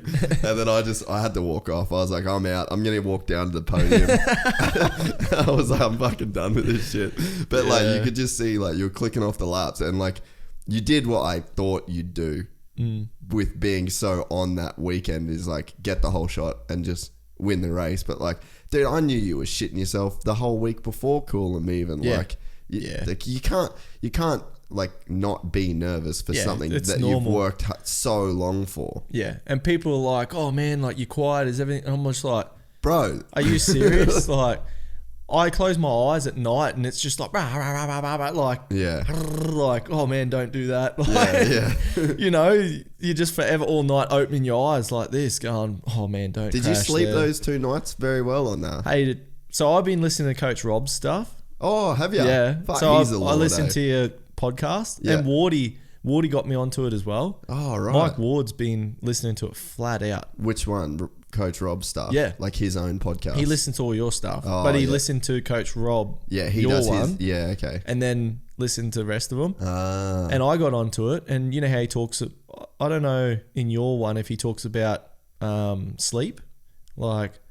Yeah, we were talking about. Yeah, we were talking. But anyway, about sleep. I went on to his podcast and I listened to him when I was going riding. Yeah, and he talks a lot about sleep, and he's like, you know, it's the only time your body can produce. Yeah, but he's like the deep sleep. Yeah, and he's like your Garmin heart rate, and I have a Garmin watch that I use, and so I've gone on the app, and he's like, so you should be getting like 5 hours deep sleep, and then like you should be getting like 8 hours of sleep, but should be getting 5 hours deep, and it tells you like when you're awake and like REM sleep and stuff. I look at mine, 59 minutes, man. Like 4 weeks ago. Really? Like, and I'm just like, well, that's crap. That must be why I'm not feeling good. You know? Yeah. I'll get it this night. Tonight, Wake I'm up, gonna do it. an hour and 2 minutes, and I'm just like, what? So, and that's average for me, like an hour, and I'm just like. So how much were you sleeping overall? Like 8 hours. But you were only getting like an hour of good REM sleep. Of like the deep sleep. Like, so there's 3 categories. Yeah. And I was just like, at first I'm getting motivated to sleep, you know? So I'm just... I was fully sleeping so much after that podcast. Too, no, but I mean, like, I'm having... Because I have cups of tea, like that night I'm like having... I'm having like chamomile tea, like your sleepy tea. Yep, this is awesome. Like... an hour and 10 minutes, and like it was just average about an hour and just about hour and 20. So what's your best so far? So that was just normal, and then I was just like, oh, that's me, that's just must be what I do. Yeah. The night, so you should have messaged me and I would have given you his number, and he could have we could have got him to talk to you about it. Yeah, but he'd tell you he'd know random shit you could try. Yeah, I did chamomile. Yeah, but they got you 10 minutes more, bro. Yeah, well, it's an improvement, eh? I just got to drink 2 now. So what did you get to? Did you get it sorted? No, so I just left it. I was like, whatever. I'll just train harder. Yeah. And I feel like I'm sleeping good. I feel normal. So then anyway. I wonder if there's something better that you can get than that Garmin. Like maybe it's just not. Nah. Like I know with mine, so Todd, it's between 45 minutes and an hour and a quarter a night. Really? That's the best. Yeah, well, that's me. Who's got their watch? I want to try it because I need to. I got one, but you can't use it. I'm going to steal it then. I'm going to choke you, bro. You don't have to race next week. Let's roll, eh? Oh, you get fucked up. You got fucked up last time. Oh, man. I've been training. Yeah, no, not like this. Not for this, bro. So I raced Saturday, right? Yeah. And then Sunday night, so I wake up Sunday and I just look at it. Oh, I wonder how much I got. I got like two hours, like 2 hours and 40 minutes. Really? Smashed it, like double what I normally get. And I was just like, yep, I'm on, man. Like normally, like after I've raced, that night I sleep nothing. Like, because I'm so amped up and so much adrenaline and shit. Like going through like, why'd you take that line? Like you should have like wheelied this, or it's just natural. Yeah. Like I've done it my whole life. So I was amped about that. And that's so funny. And that's so random. Sunday, I just felt good, like not really nervous. Like, you were cold at one point. Oh yeah, after that ice bath. We walk up to Todd. Like, how you going? He's like, I'm real cold. He just kept walking. I was like, oh, right. Fair enough. I was frozen, man. But yeah, so Sunday I really wanted to win that last race because I was like, it kind of annoys me when crew are going for a championship and then they're like, oh yeah, I've got it wrapped up. I'll just get like a 6th or an 8th or whatever I have to do. Like, and it just looks weird when crew are coming over the finish line, then some old mate's just like, yeah, and everyone comes running over. You know? Yeah. I just was like, oh man, I want to win this last one. So yeah, that was sort of my mindset to do that. And like I just felt good. Everything was working good. And it was nice. That last lap that I did, I was tearing up, man. Yeah, you like, were. I was like, man, you haven't finished yet, bro. Yeah. And yeah, it was a pretty nice feeling. I've never had that in my life. You know, that's probably be special for me forever because that's like a turn and you remember things in your career. Like I explained, like going with Urif and with Jay Foreman and KDM.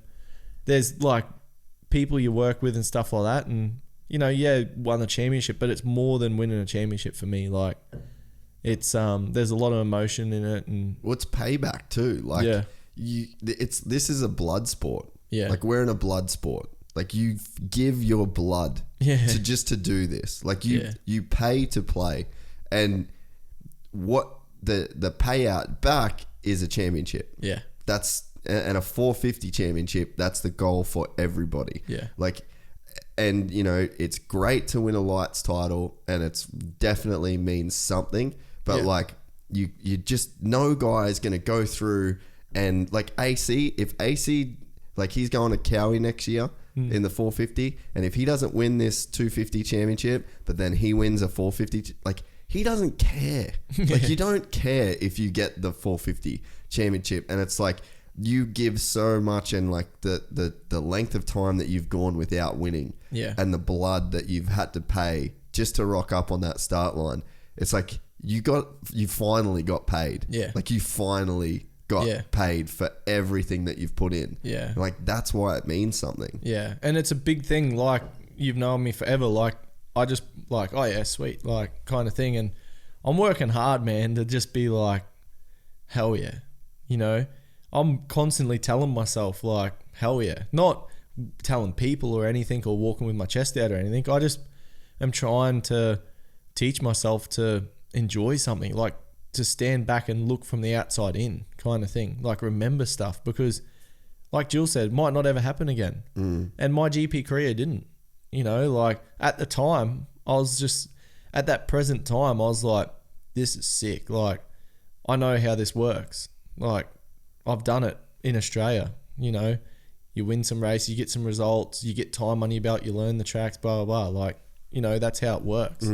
And so at that time I was like, it's coming. This is the first of many. I just gotta, and the work's not an issue for me. I don't win races and work less like a lot of riders do. I win races and work more. Like now, you know, I'm just amped. I'm walking around just amped, you know, like I've got so much energy that I'm just... Well, I thought you would have been cruising this week and all you've done is fucking random shit. It's like, just go to bed, bro. Like it's not... Like Jill was talking about it. I slept in while you surfed the other day. Yeah. That's bad. Like it's funny, like Dean Ferris is, you know, sometimes I think we're mirror image. Like it's almost like racing myself sometimes. It just is nuts. I've spoken about it heaps before and at the end of the day, last few years, he's destroyed me. Like, you know, when we come back from Europe, I won some races against him and that, but he got the championship. The next year, I had nothing for him. Like, we had some injuries and stuff, you know, this and that, but he won every race.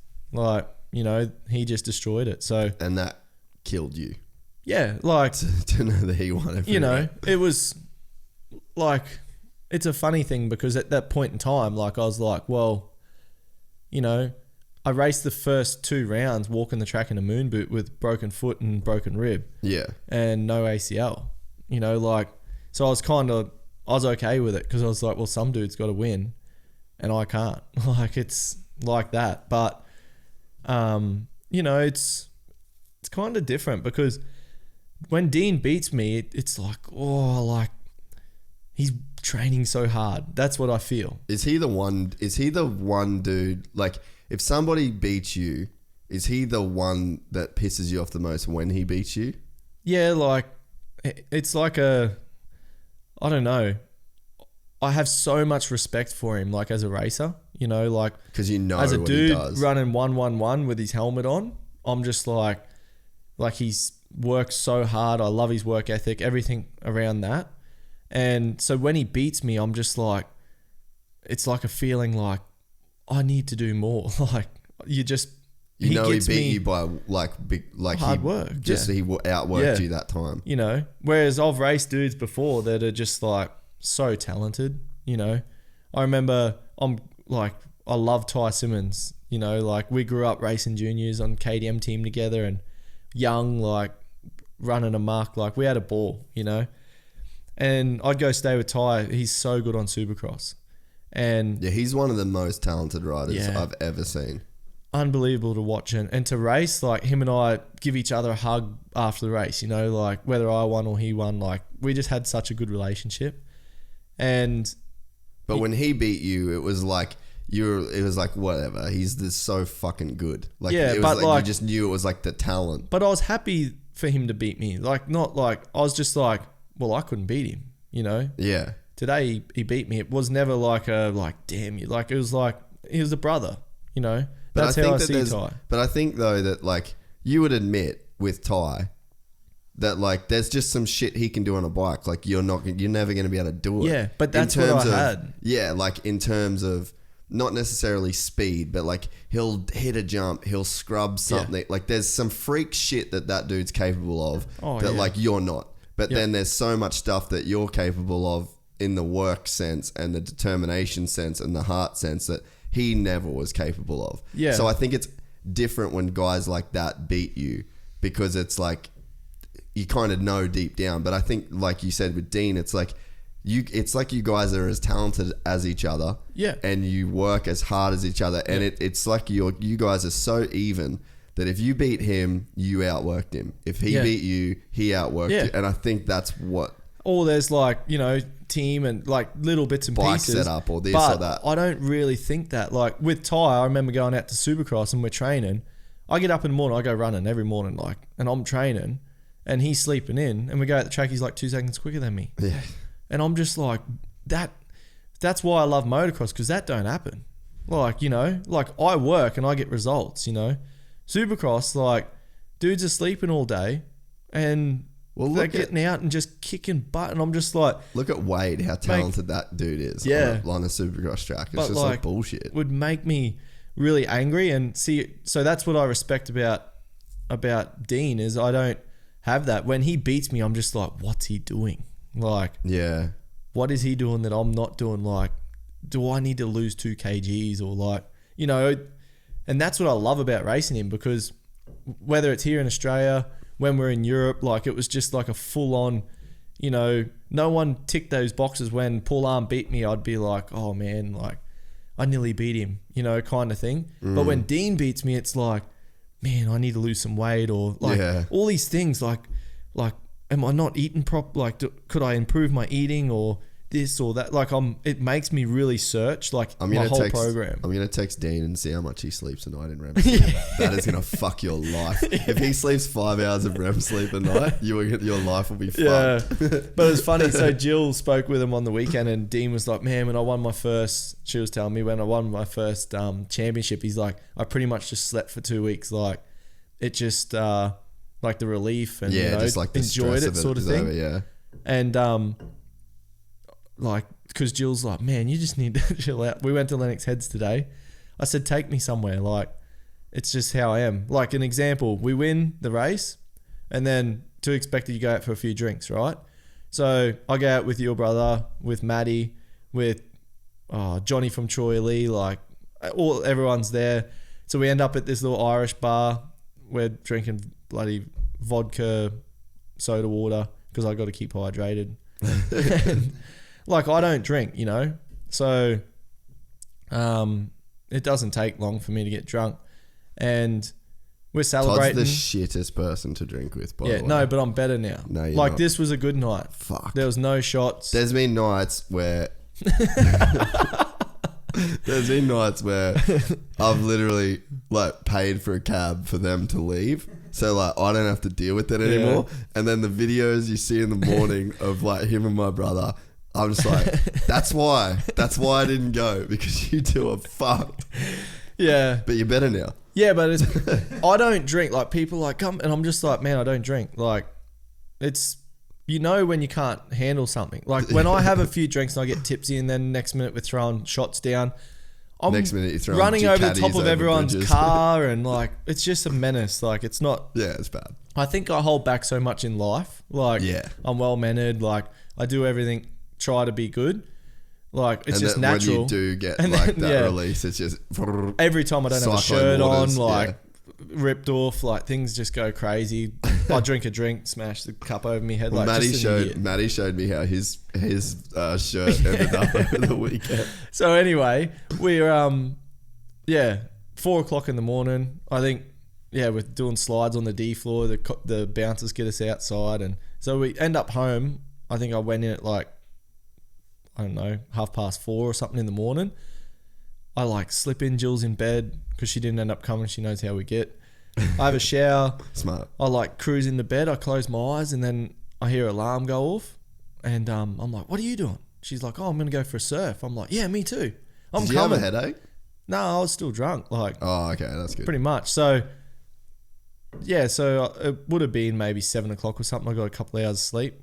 And then we go down for a surf, and I'm down there. I'm like, man, I'm amped. Like, I should go for a run or something. Yeah. Like, I feel just still on so high from amped. It. Yeah. So we go for a paddle. My arms are sore. Like, I feel so tight and crappy because sleep's everything. Like, recovery. Paddling out, we go for a surf. I had no wetsuit. I was frozen. So that's probably good recovery for me. Yeah, that would have been cold water. So anyway, come in. We go for brekkie, do all that sort of stuff. And I'm just, I don't know, so amped. When we got back that afternoon, it was like 5:00. It's sort of dark then. Dad goes upstairs and sleeps. Jill's like going in. The whole family's there sort of making dinner. I'm outside unloading the van. Yeah. And got the thing out. I've washed all my van. Like, I water blasted all the van and soaped it up and washed it all. And I'm just like amped. And I'm thinking to myself like I haven't slept. I'm pretty sensitive to sleep. Like I go to bed like 8:30, 9. Like when I go to bed at like 11:30, 12, I'll wake up and be like feeling it. Yeah. And I'm just amping. And even now, like it's still, the energy I've got from it is just so powerful. And that's what I feel when I win. Like they say people go well of confidence. And that's something for me. Like I just want to train. And that goes back to even when I was a younger kid. Like when I'd win races, I'd get amped and want to train more. And I think the person like that's Jeffrey Hurlings. Like when I was over there, I remember him racing GPs and they had to take bikes off him and stuff at the end of the year. Yeah. And he went and bought his own bike one year I rode it. That. Like KDM said no riding, you're having time off. So he just went and bought a 450 and went riding. Like, you know, like he's a weapon, eh? And he seems like just like that, and I can kind of relate to that. I just feel like well, it shouldn't make sense. You know, we just raced 2 days in a row, and I didn't sleep and abused my body pretty much, and here we are now. Like you see, I went to Lennox today, and then I'm building a surfboard rack, and like I'm into it. Saving my tables. Yeah. Fuck. The one thing too that I reckon is definitely worth talking about is the stop fidgeting too with your fucking cup. Is the bike this year. Yeah. Like that thing, especially like just watching you ride that bike. I just went the Sunday. Yeah. But it's like that thing just looks so good. Like you looked so good on it. That bike looks so good. And like Meddy's bike, dude, that was bad. Like you could just see how hard he was fighting the bike, and it like how much of that this year, like, because I know the first time you rode it, you were like, dude, this is better than like basically any race bike I've ever rode, and it was just a stock 450. Yeah. So it's like, how much did that thing play into like just that feeling you had all year? Yeah, everyone like like I say, everyone's different. So you've got your riders like Villapoto and that style of that style of rider. You know, they steer with the back end. Yeah. And that's more like a Japanese sort of bike. You know, I've heard things from like my good mate Taka, who tests over in Japan. He's like, you know, but the KTM and Husky, the back end wants to miss ruts. You know, like they seem like they're slippery in the back or something. Skip in. I don't know. That's the feedback. But the front is so damn solid. Like, I don't have that because I'm not a dude that rides with the back end. Yeah. Like, I just want go the front end feel. Full gas, and then everything's that front. Like, it's got to make that corner as I'm going down, kind of thing. That's how I ride. And I carry speed, no front brake. Like, I ride the front brake in, but I try and work on momentum around the whole track, like just carrying the speed. And that's why my style probably from the outside looks smooth, because I'm not aggressive on the brakes and not aggressive on the throttle. I just try and carry the momentum around. And when I hopped on that bike, like, it's so open. Like, the chassis is from the foot pegs to the handlebars, so roomy. Like, just riding it, got so much room to do things. And the biggest thing I like is the front end, like the handlebars. Honestly, like, I pull tear-offs going into corners. Like, you know, the thing, I'm so relaxed on it. Wheelie this, hop that. I don't get blisters, man. Like, you know, whereas other bikes, I hang on like hell because the fronts are just going, like, wanting to twitch on me, and mid-corner, I'm always standing them back up because they're wanting to fold under me. And so that's the biggest thing with the Husqvarna for me, is the front end is just so damn good. And probably a bit of experience as well. Like, I've rode a lot of different bikes. I've rode factory bikes, privateer bikes. I've worked with factory suspension guys, and, you know, I've kind of learned a bit of things, and I know how I like to do it. And it relates back to when I was a kid, you know, like Paul Barrack, when I was on a 65, we went testing with him just at Coolum, and he's just went in on the clickers, like, went out, and I was like, oh, that feels higher in the back. And he's like, yeah, that's because I went stiffer, mate. Like, I went 4 clicks stiffer. And, you know, and I was like, oh, that's pretty cool. So then we went up, like, at Chester's up home, and Dad's like, here, mate, like, here's the screwdriver.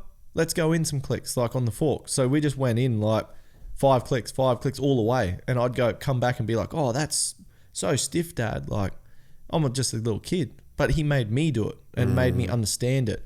The rebound, oh, geez, that feels really fast. Oh, that feels really slow, and it's spinning everywhere. Like, as a kid, you know. And a kid they don't lie, they don't talk bullshit. I can't feel it, Dad. Or, man, it's slippery now, Dad. You know, like when the rebound's in too much. Let's see his bedtime voice story. Bedtime story voice. It's slipping, Dad. How's your rebound, Todd? No swearing, eh? That's how New Zealanders talk. Is that how Ben Townley talks? No, it sounded like you were reading me a bedtime story. Oh, that's awesome. We're going to change your rebound. Yeah. So then, how is it? Then I went to racing Jay Foreman, you know. I'd phone him up and be like, hey, Jay. You'd smoke Jay Foreman if you raced him. No, I was like, Jay, my shock's going right through. Like, I've gone all the way in on the high speed. It's better, but I've got none left, you know. So Jay would send me up another shock. I'd send that down. He'd send me another shock with harder high speed.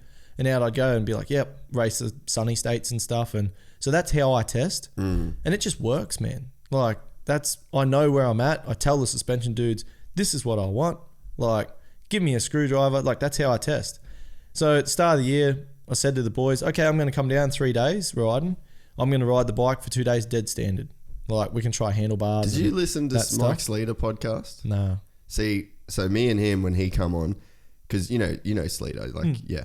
So I said to him, I was like, where I think all these dudes fuck up, because, man, the amount of shit I've seen filming factory riders and them playing with suspension and like just the circles they run themselves around in, and I'm just a fly on a wall. Like, I can't say, obviously I'm not going to say nothing, like, I'm just there to film, but like the nonsense that I would see go on with these guys.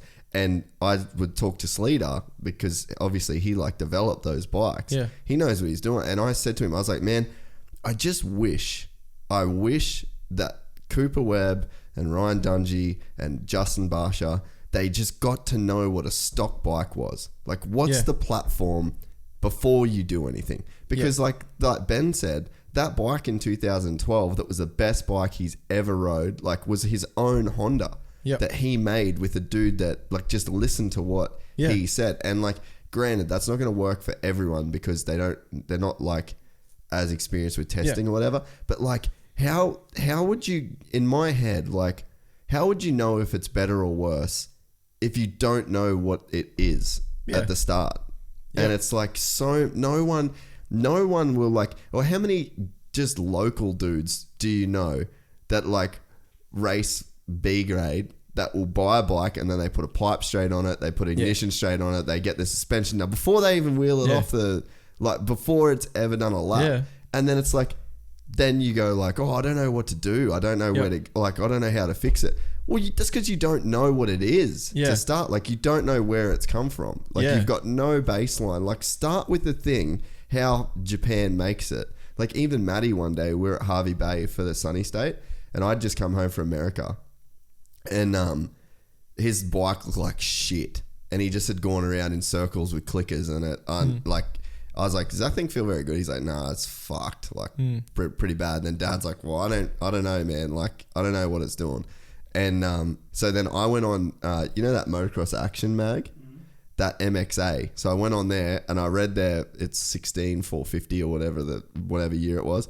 Went on there and it said their ideal suspension settings for the stock forks for a beginner, intermediate, advanced. So I went to the advanced setting and I just wound it all the way out. And then I put it into what they said. Matty went out and he's like, yeah, that's awesome. Yeah. It's just like from a stock package, like dudes that know what they're doing, rode a stock bike for days and then said, we're going to go 5 clicks in extra here, 3 clicks in extra here, 2 clicks in extra here, then it's good. Yeah. And it's like, but no one has the balls to just like ride a stock bike for a few days and like figure it out. Yeah, but no one, like, I can guarantee almost every factory rider around the world. Chad's different. Like, I've heard Chad is awesome at testing, you know, but it doesn't, just because you can win races doesn't mean you know stuff. No.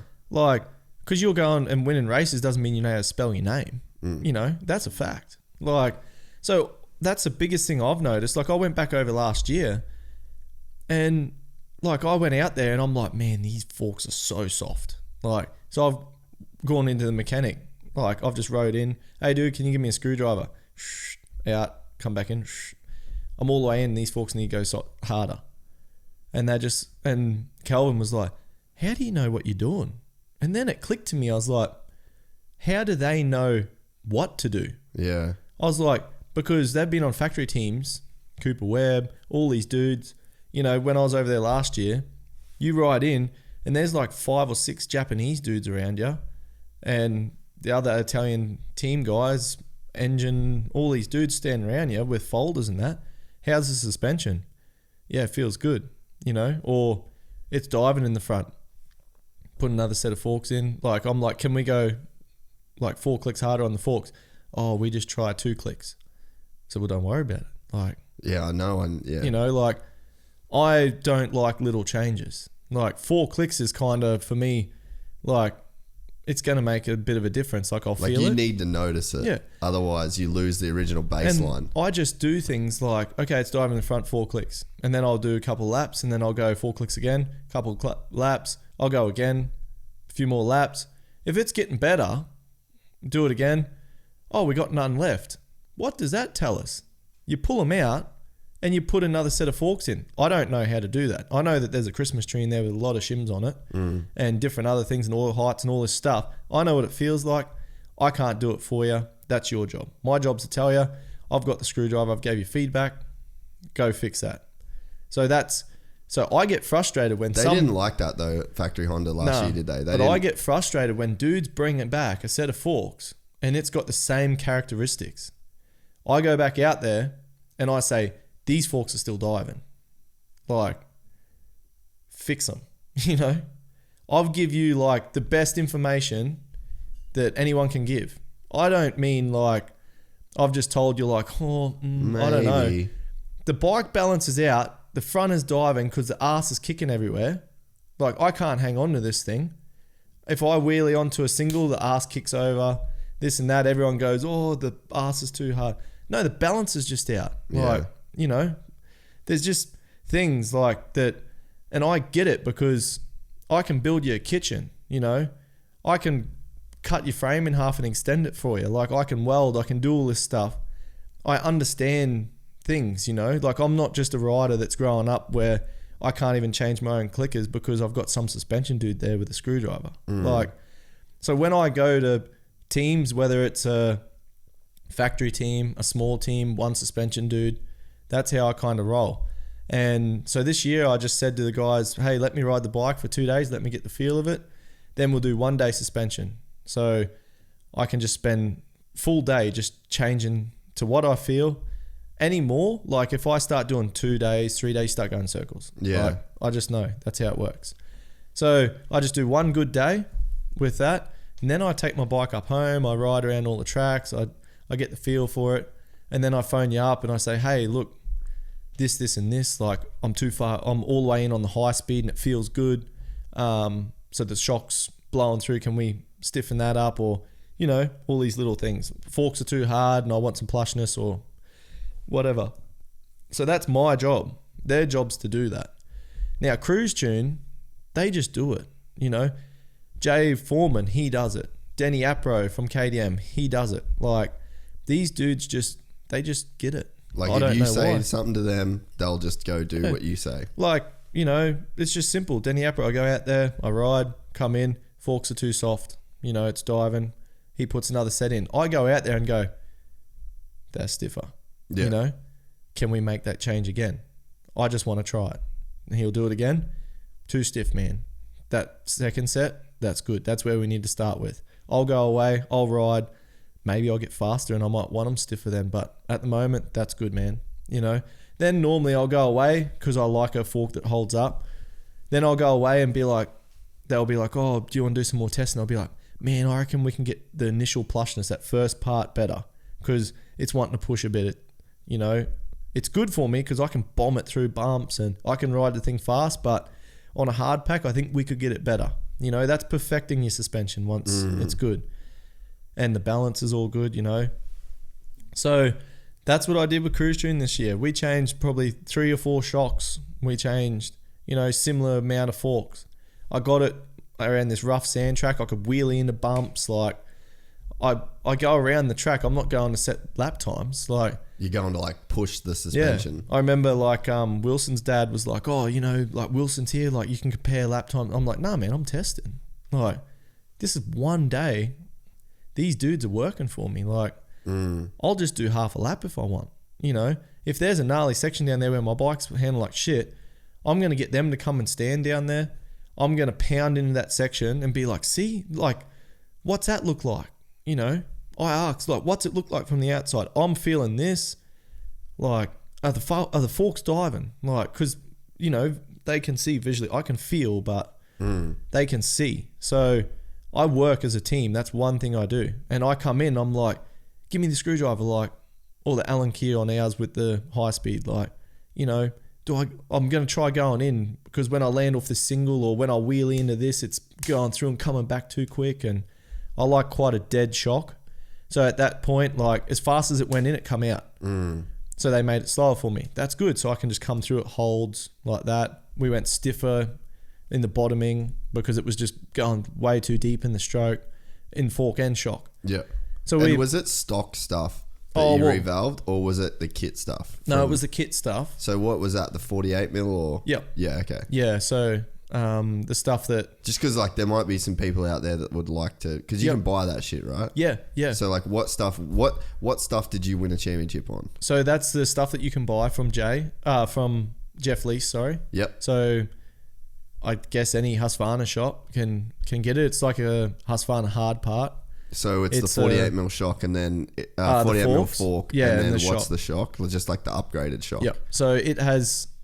So your standard one just has like your standard adjustments, and this has it refined, so a lot more clickers, so more refined clicks, and it's got a bigger body that holds the oil, so it's not going to heat up as much. Standard shock will fade through the race, and when they fade, they heat up and they just get like pogo sticks. Yeah, because the viscosity of the oil gets thinner, so then it's like easier for it to pass through your rebound shims and your compression shims, so it turns to slop. Yeah. So there's a lot of really good upgrades with getting that stuff. Yeah. Just was interested as like, is it stuff that people can buy and like what did you do?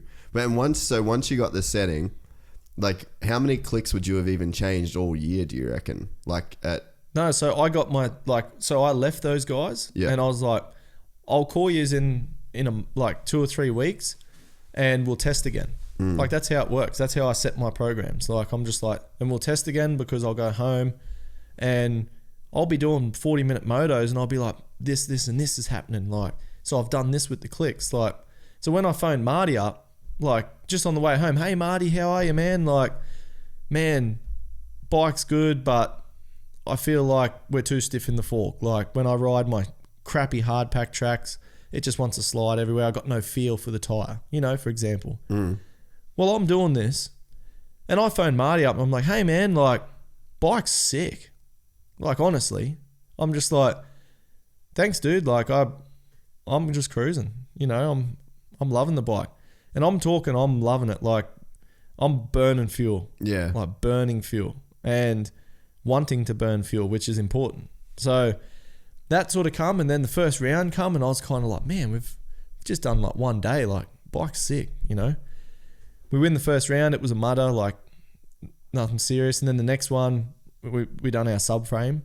So we DNF'd, lost the red plate, but then I won the last race. And then it just started going on, And all of a sudden we're getting to go to America, like in the break. And I'm just like, this bike is sick. Like the forks are just holding up for me. The shock's holding up, like, because America, I've heard a lot, like the tracks are deep. You need your suspension a lot stiffer than Australia. And I was like, I reckon my stuff's going to be good, but WP's over there. I might be able to change something. Get over there. And I was coming in dad and I'm just like, these forks are holding up, man, down the hills. Like I'm going down these hills and the bumps feel like sponges, but my bike is awesome. Like it's just holding up. So the bumps are softer there, eh? Yeah. They like feel like thicker. A mattress. Yeah. You can hear, I think we talked about it on the last one, but like you can hear the way that it's like a doop, doop, doop, doop. Yeah. Like you can hear the dirt thud. Yeah. Like so you need hold up, and I naturally go that way. Like that's just how I set a bike up. And then we raced Maitland and I was like I didn't expect that. I raced the East Coast at Maitland and it was really ruddy and quite difficult track. And then we got there and it was just like no bumps, like one rut, like very junior track style. Like it was difficult to make a difference. And I was like, man, for tracks like that, I rode the Transmoto also on a 501 enduro bike. And when I rode that, I was like, man, the suspension's really plush. And it feels like I got a factory tire on opposed to my bike. Like the front just on a grass track, flat turn, the front just felt like so grippy, and I was like, that's where I can improve my bike. So that was on the stock 501 suspension. Just dead stock. I rode it, and it doesn't hold up enough for me. But I was like, if I combine that with my race bike, that'd be good for the hard pack tracks.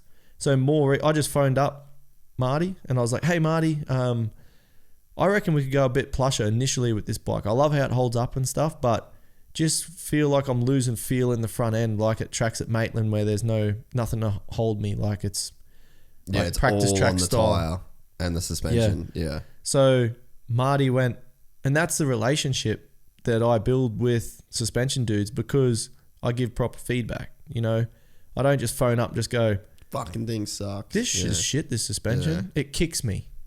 Well, what do you mean? When? Where? What's it doing? Like, how old's the shock? Like, there's millions of things that a suspension dude's like, thanks for the feedback, bro. Yeah. So I've created a working relationship with Marty just in a couple of days. And I touch base with him on the phone all the time, tell him it's sick. Yeah. And so I told him, can we do something there? And he's like, yep, no worries. Yep, done a set, put it in, race Moree, And then I put my other set back in for Coolum because it's a bit stiffer for the sand. But that's like, and then you have guys that they're like 25-year-old dudes, and they're just like, I'm talking I was 18 doing this stuff. Like, I was a kid kind of working out, oh yeah, I'll just click this in, and I kind of had a little feel for it.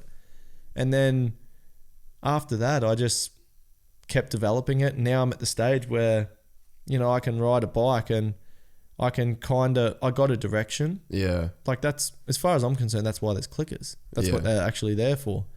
For me to go to my suspension dude and be like, the rebound's too fast on this shock. I've got it all the way in. Like, I don't like it. This dude does, don't care. Like, don't care how many championships he's won. Like, We're can't beat him because I don't like this shock. Like, that's how I test. Like, because then you've got a proper feedback. Like the suspension dude doesn't just look at you like you're whinging all the time. Yeah. Like, you're actually like, I've been out, I went 4 clicks, 4 clicks, 4 clicks, 4 clicks. It's all the way to the stopper. You need to give me more clicks, bro. That's his job then. Yeah. Like, it's not that hard to do that. And that's what the biggest advice I give kids, like, and it just come natural for me. Just stumbled across it, I guess. Well, I think too, again, it's like the isolation. Like, you lived at home where there was no suspension people. Like, you know, Brian Chester was doing MPE a bit, and it was like he was there to sort of help out with some stuff, but like that was it, you know. Yeah. And again, it's like he can't see everything. Like, just because he's a dude that can revalve a shock doesn't mean, like, even Dad will tell you that, like, you know, with all the stuff Dad does, he's like, mate, the suspension's on you. Yeah. Like, I'm not going to sit here and... like, he doesn't tell Jats how to set his suspension up. He just goes, all right, what do you reckon? Yep. You know, it's the same sort of thing, because it's like, yeah, you're not going to have some magical dude from the outside that can watch. There might be 2 or 3 people in the world that could watch a bike and actually make like the right changes without rider feedback. Yeah. But not many, man. No, and that's the biggest thing. Like, people... But that's the game a lot of people play. It's like, here, fix my bike. It's kicking in the back. Yeah. Yeah. No, the game is bike handles like shit. Yeah. You tell the dude who just done your suspension that he spent hours and hours developing and doing whatever, and you just come and go, Dinner probably went can't cold. ride this bike is shit. Yeah. What's he meant to do? Like, that is the biggest advice I can give. Like, and I see it with old dudes that have been racing professional for their whole entire life, that have been very successful, and they just got no idea. That's still the feedback, yeah. Yeah. With your training camps, Todd, do you teach kids that? Nah. No. Not the art of suspension. Yep. But you like tell them that. For those things? Yeah. Well, that's a funny thing and good question, because I was talking to Marty about it on the weekend, because both, like, I've sort of gone through it a bit with Wilson. Yeah, I bet, because he like, doesn't. Yeah, but I didn't know. Like, you know, and he come up and we went riding up at Kyogle, and this is a couple of days before Coolum, and he's feeling, I guess, a bit of pressure and stuff, and he's stressing a little bit. And I've said to him a few times before, like, about clickers and stuff, like, man, you can gain 2 seconds by setting your bike up properly.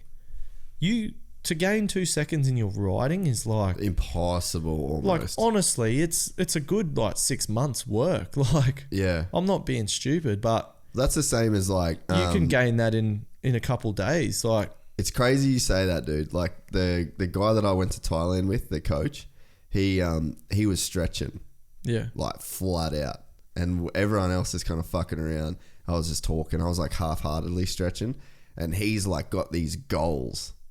He's like, I could go a bit further yesterday. And I was like, man, it's gnarly that he's like tripping out on stretch.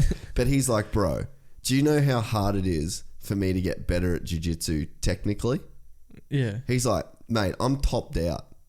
Like, this dude's a black belt for like 8 years. Yeah. And he's still one of like competitive best dudes in the world. He's like, mate, I can't learn anything new. Yeah. Like, it's really, really, like, he would have to go to gyms all over the world and just like mine information of people just to learn something new. And he's like, but if I stretch, I can get like 40% more flexible. Yeah. Which would open up so much more stuff. And like that fully changed my whole thinking about it. And it's like, it's exactly what you're saying with like bike setup, or even like flexibility on a motorcycle. Like, that's what I thought about. Like, man, imagine like being flexible, like crazy flexible when you crash. Yeah.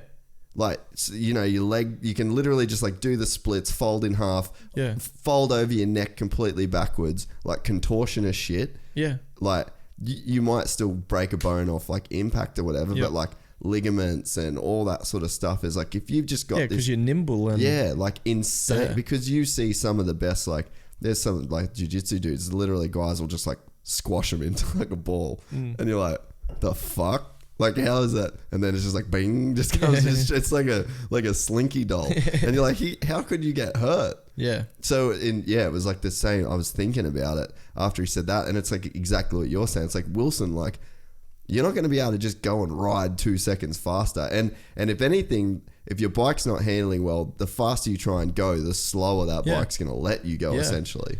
So, like, pretty much, like, and I've spoke to him before, and then I see him sort of come out, and he had a screwdriver and Allen key, and I'm doing a moto, and he's having a go, you know, and I was like, I don't know, I was just like, that's sick. But unfortunately, Wilson's down in Melbourne. Like I only see him on race day, you know, and race day we're focused, like him as well. So, and he was kind of like, oh man, like I've been struggling a little bit with my suspension, like I've been putting up with it. I'm like, well, what's it doing? You know, like, you know, that's the first thing. Yeah, like, just give me some like, something to go what do you off. mean? Yeah. You know, and that's where I was looking back. I was so different, you know. Say to Jay, man, my forks are diving, Jay. Like, because that's like when you had the language. Yeah, like that's when I with Jay Foreman, I properly I feel like I matured and I understood it a bit more. Like, it was just like, you know, I just tell him stuff, you know. I feel like this could be better, you know. But the fact that you're actually on the clickers physically knowing, because like, what's the thing you see dudes do is like they hand the bike off, the suspension dudes touch it, and then they walk off. They get a Powerade. Their missus gives them some forearm rubs, and then they come back out and they're like, try this, and then you're just literally going like. And another thing, blind. And I've seen when I was younger, because I'm just like a big sponge, you know, and I see like dudes that whinge a lot, you know, the older riders that, you know, they've got a name for themselves and they go out like Toby sort of style dudes. Tony. Yeah, Tony. Yeah. Just sook. Oh, not even gonna say anything. play into it, mate. But yeah, so they get a bad result, bike's handling like shit, you know. So we go test it and I'm there just cutting motos because that's what I like doing when I was a kid. And you know, I seen things like the guys joking like, oh man, we just wound them all the way in and wound them back out. It's exactly the same. Old mate comes in, heaps better, you know, way better, man. And I'm just like, I'm never going to be that dickhead. You know, like that was my thing. Like that's so not going to be me because I got the screwdriver, bro. Yeah. And I know the click. Like, you know, that's so funny. I'm going to give feedback. So that was kind of a thing as well. And even when I was like a 16, 17-year-old kid, when I say 4 clicks and they go in and they do 3, I'm like, oh, I thought you were going to do 4. Like, I'm counting, bro. Like, yeah. You know, I'm onto it. I want to know what we're doing, like why we're doing it. Yeah. Like, I don't have time for bullshit, you know? Like, we're there to test a day and I'm here to get my bike better. And there is times where things like that happen and I'm not for, you know, I test my bike and then when I go to the race, it's me. Like, I didn't ride good enough. My bike handles like shit because of me. Simple. Like, all fingers are pointed at me until some dude's not changing it for me. But then it's your fault. But yeah, was that some frustrations you had in Europe? Yeah. Like, you just weren't allowed to change shit? Because I feel like a lot of people that come back from international racing on big teams, they get fucked over by like, no. Like, you're not allowed to change the way that you want to change it because you're the guy that they've given an opportunity. They're the experts, not you. Yep. And they try and make you run what they want to run. Yeah, it's just different. Like, you know, I never put anyone down and we just work so different because we're such a big country and we don't have the resources. Yeah. So this is how I've done it my whole life, telling how I want it, you know, and what the problem is. Like, I just pinpoint, this is the issue. Let's try this. I think it'd be better, you know. Then you go over there and you tell that, oh, okay. They slip in another set of forks. You go out and you go, feels the same. Like, maybe a bit stiffer, but still feels the same. Feels stiff initially, blowing through. Like, that's strange. This is so-and-so setting, you know? Yeah, but like, dude, I don't just get the setting that I want. Let's just work on that. Yeah. So what I've found is when it's over there, it's not like, hey, bro, like I come in, screwdriver, hey, man, the shock's blowing through, like on big hits, like the high speed. I've gone in like 10 or 20 clicks. That's the problem. You know, they don't take it and undo it and play with all those little washers, you know. They just go, oh, this one, oh, this should... Yeah, like, this is Roxon rocks. So maybe he can try this. Like that's kind of how it kind of goes. Whereas here in Australia, it's like there aren't any of these dudes. Like I'm the dude. Yeah. You know, and I'm gonna make this suspension. Like that's what I've found. Yeah. And that's what, like I said to Wilson, and I really enjoyed it, to tell you the truth. Like he was out there playing, and I pulled up, and I was just like, "How you going there, man?" Like. And he's like, oh, man, like he's getting frustrated. He's like, I'm not feeling anything, like this and that. And I said, dude, like clickers don't make, like you wind it all the way in. You're not going to go into the corner and the thing's going to be up here that's going 20 spring rates harder. Like it's not, like it's like a fine tuning sort of thing. Yeah. Like, and it's also a way to get a direction. So I started helping him a little bit, and I said, like, it looks like it's diving, like, you know, let's try and hold your front up. So I tried to get the balance right. So I pushed the forks through the first line, try this. And then I went extreme, pushed them dead flat, like with top triple clamp, which you can't run. Suspension dudes freak out about that. What, having a dead level? Yeah. Like, cause it looks weird and, you know, so he goes out, the bike instead of going like kicking in the back, coming into turns and being unsettled, it was balanced, and he was coming in. I was like, how's it feel? Like, now this is your time. Like, is it pushing? Like, do you feel like the front tire's flat, like it's going through the corner? Is it too much? You know, that's your thing. And so it was good because he hasn't been exposed to that before. And I'm hoping it'll get him sort of thinking a bit. And so we ended up going that soft set that I rode at Moree with. I phoned Marty and I told him what we'd done, blah, blah, blah.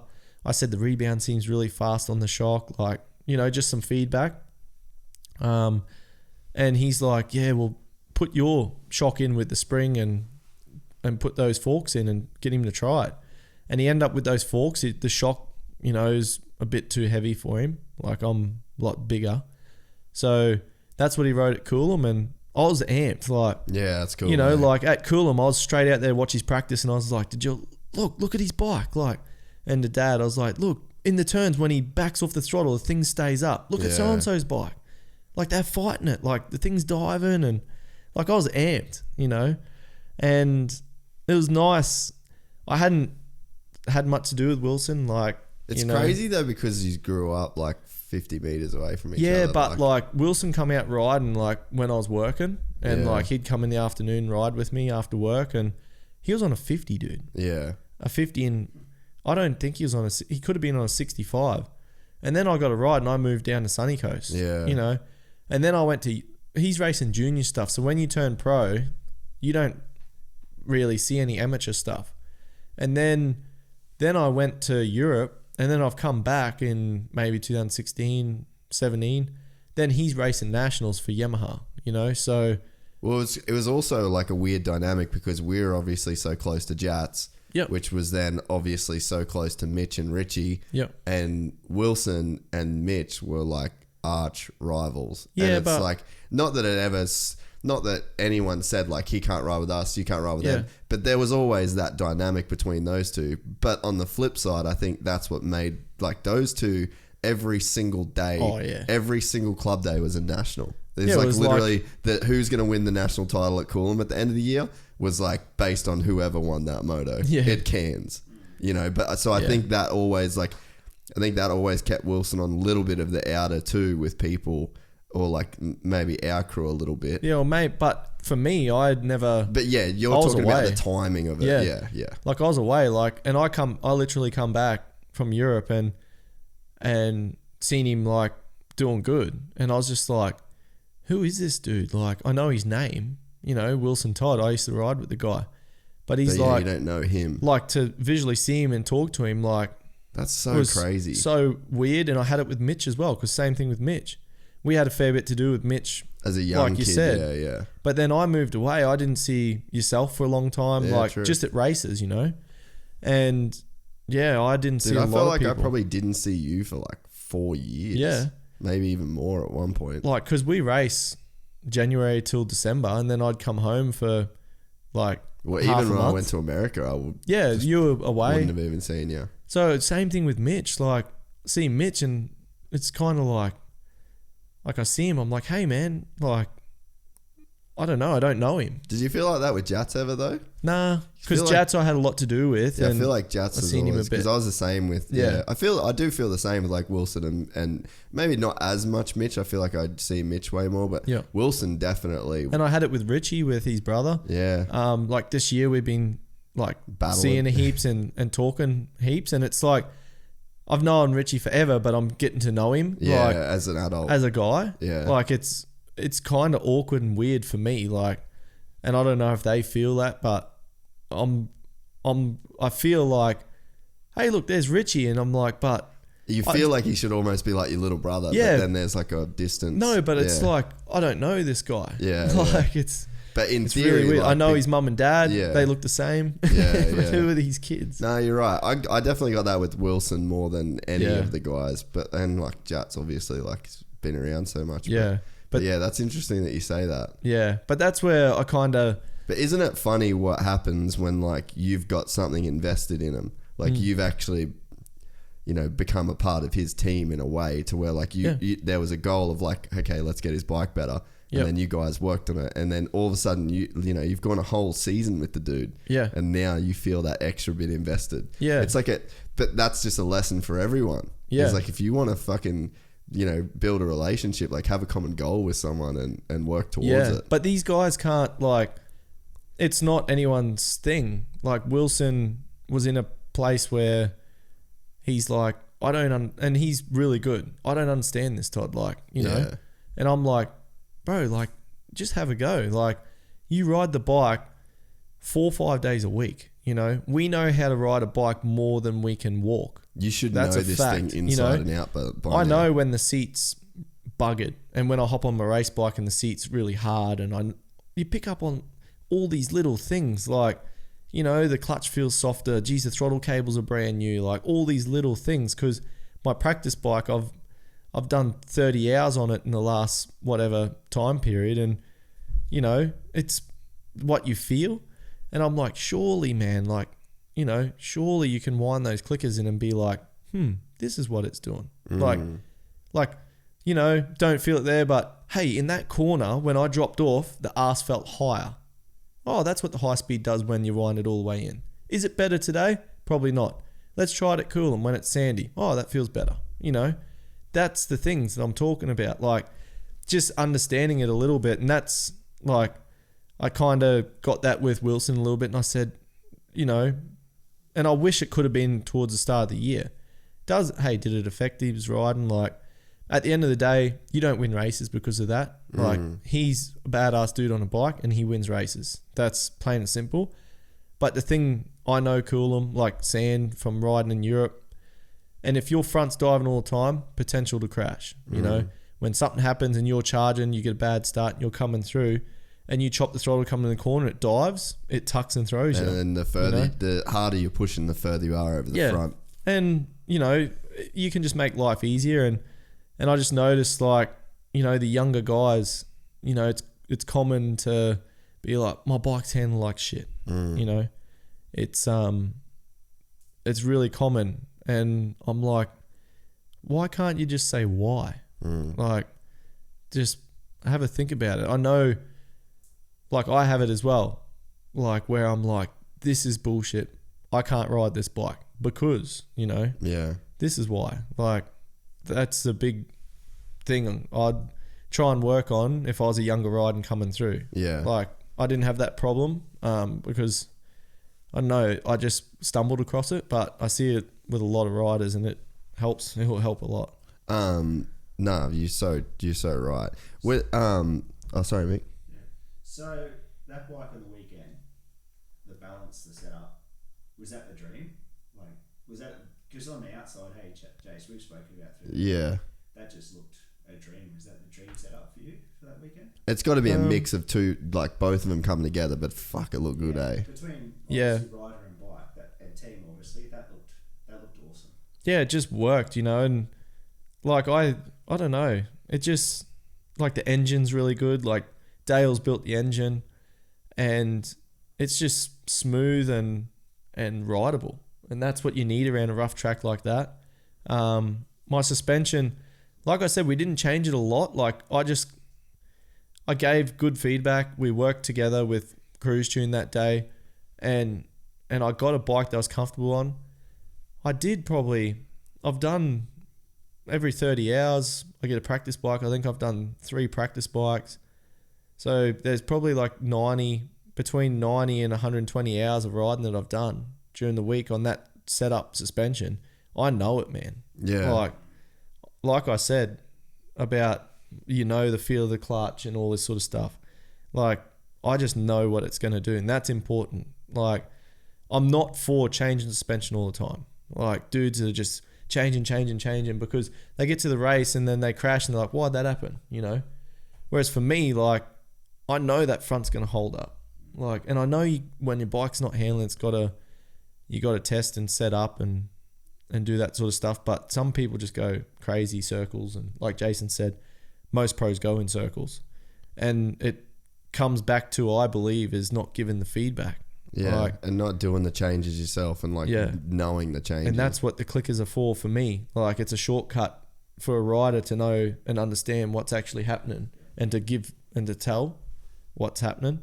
But overall, like, the team for me, like DPH, it come together like last minute for me. Like, yeah, it just seems like the dream fit. Like, it was such a last minute thing, and then it seemed like you guys just got on so good. Yeah. Like, and then Wilson was obviously doing his thing. You both went to America. Like, seemed like they didn't put restrictions on you either. Yeah. And I think, like, one thing I was gonna say as well, like, that it must feel so good to win this championship, still doing all the weird shit. Yeah.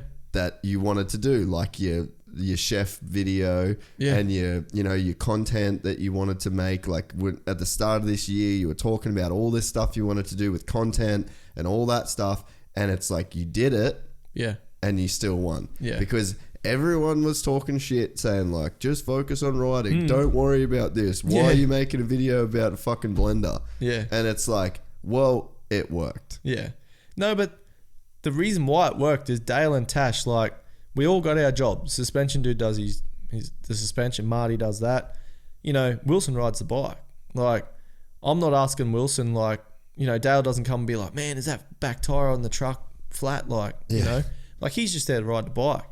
Tash, Dale's wife, she cooks us lunches. Like, it's insane. Like, from years in the past with Cade and stuff, he had diet requirements and whatever. So, man, I get like a takeaway container. It's in the fridge when I'm ready to have lunch in between first and second moto. It's got steamed vegetables, brown rice, grilled chicken, sweet potato. I'm just like, she's like, is that all right, Todd? And I'm just like, are you kidding me? Normally I make a wrap, like a salad wrap, or like, I'm having bananas and stuff, and she just nails it. Like, there's bananas in there, there's muesli bars, there's muesli for breakfast. Like, I know you like this. Like, I'm really easy to keep happy, and like, it's just, you don't have to think, and she does that job. And then Dale builds the bike, and he does that in the truck, and Boyd, and everything happens.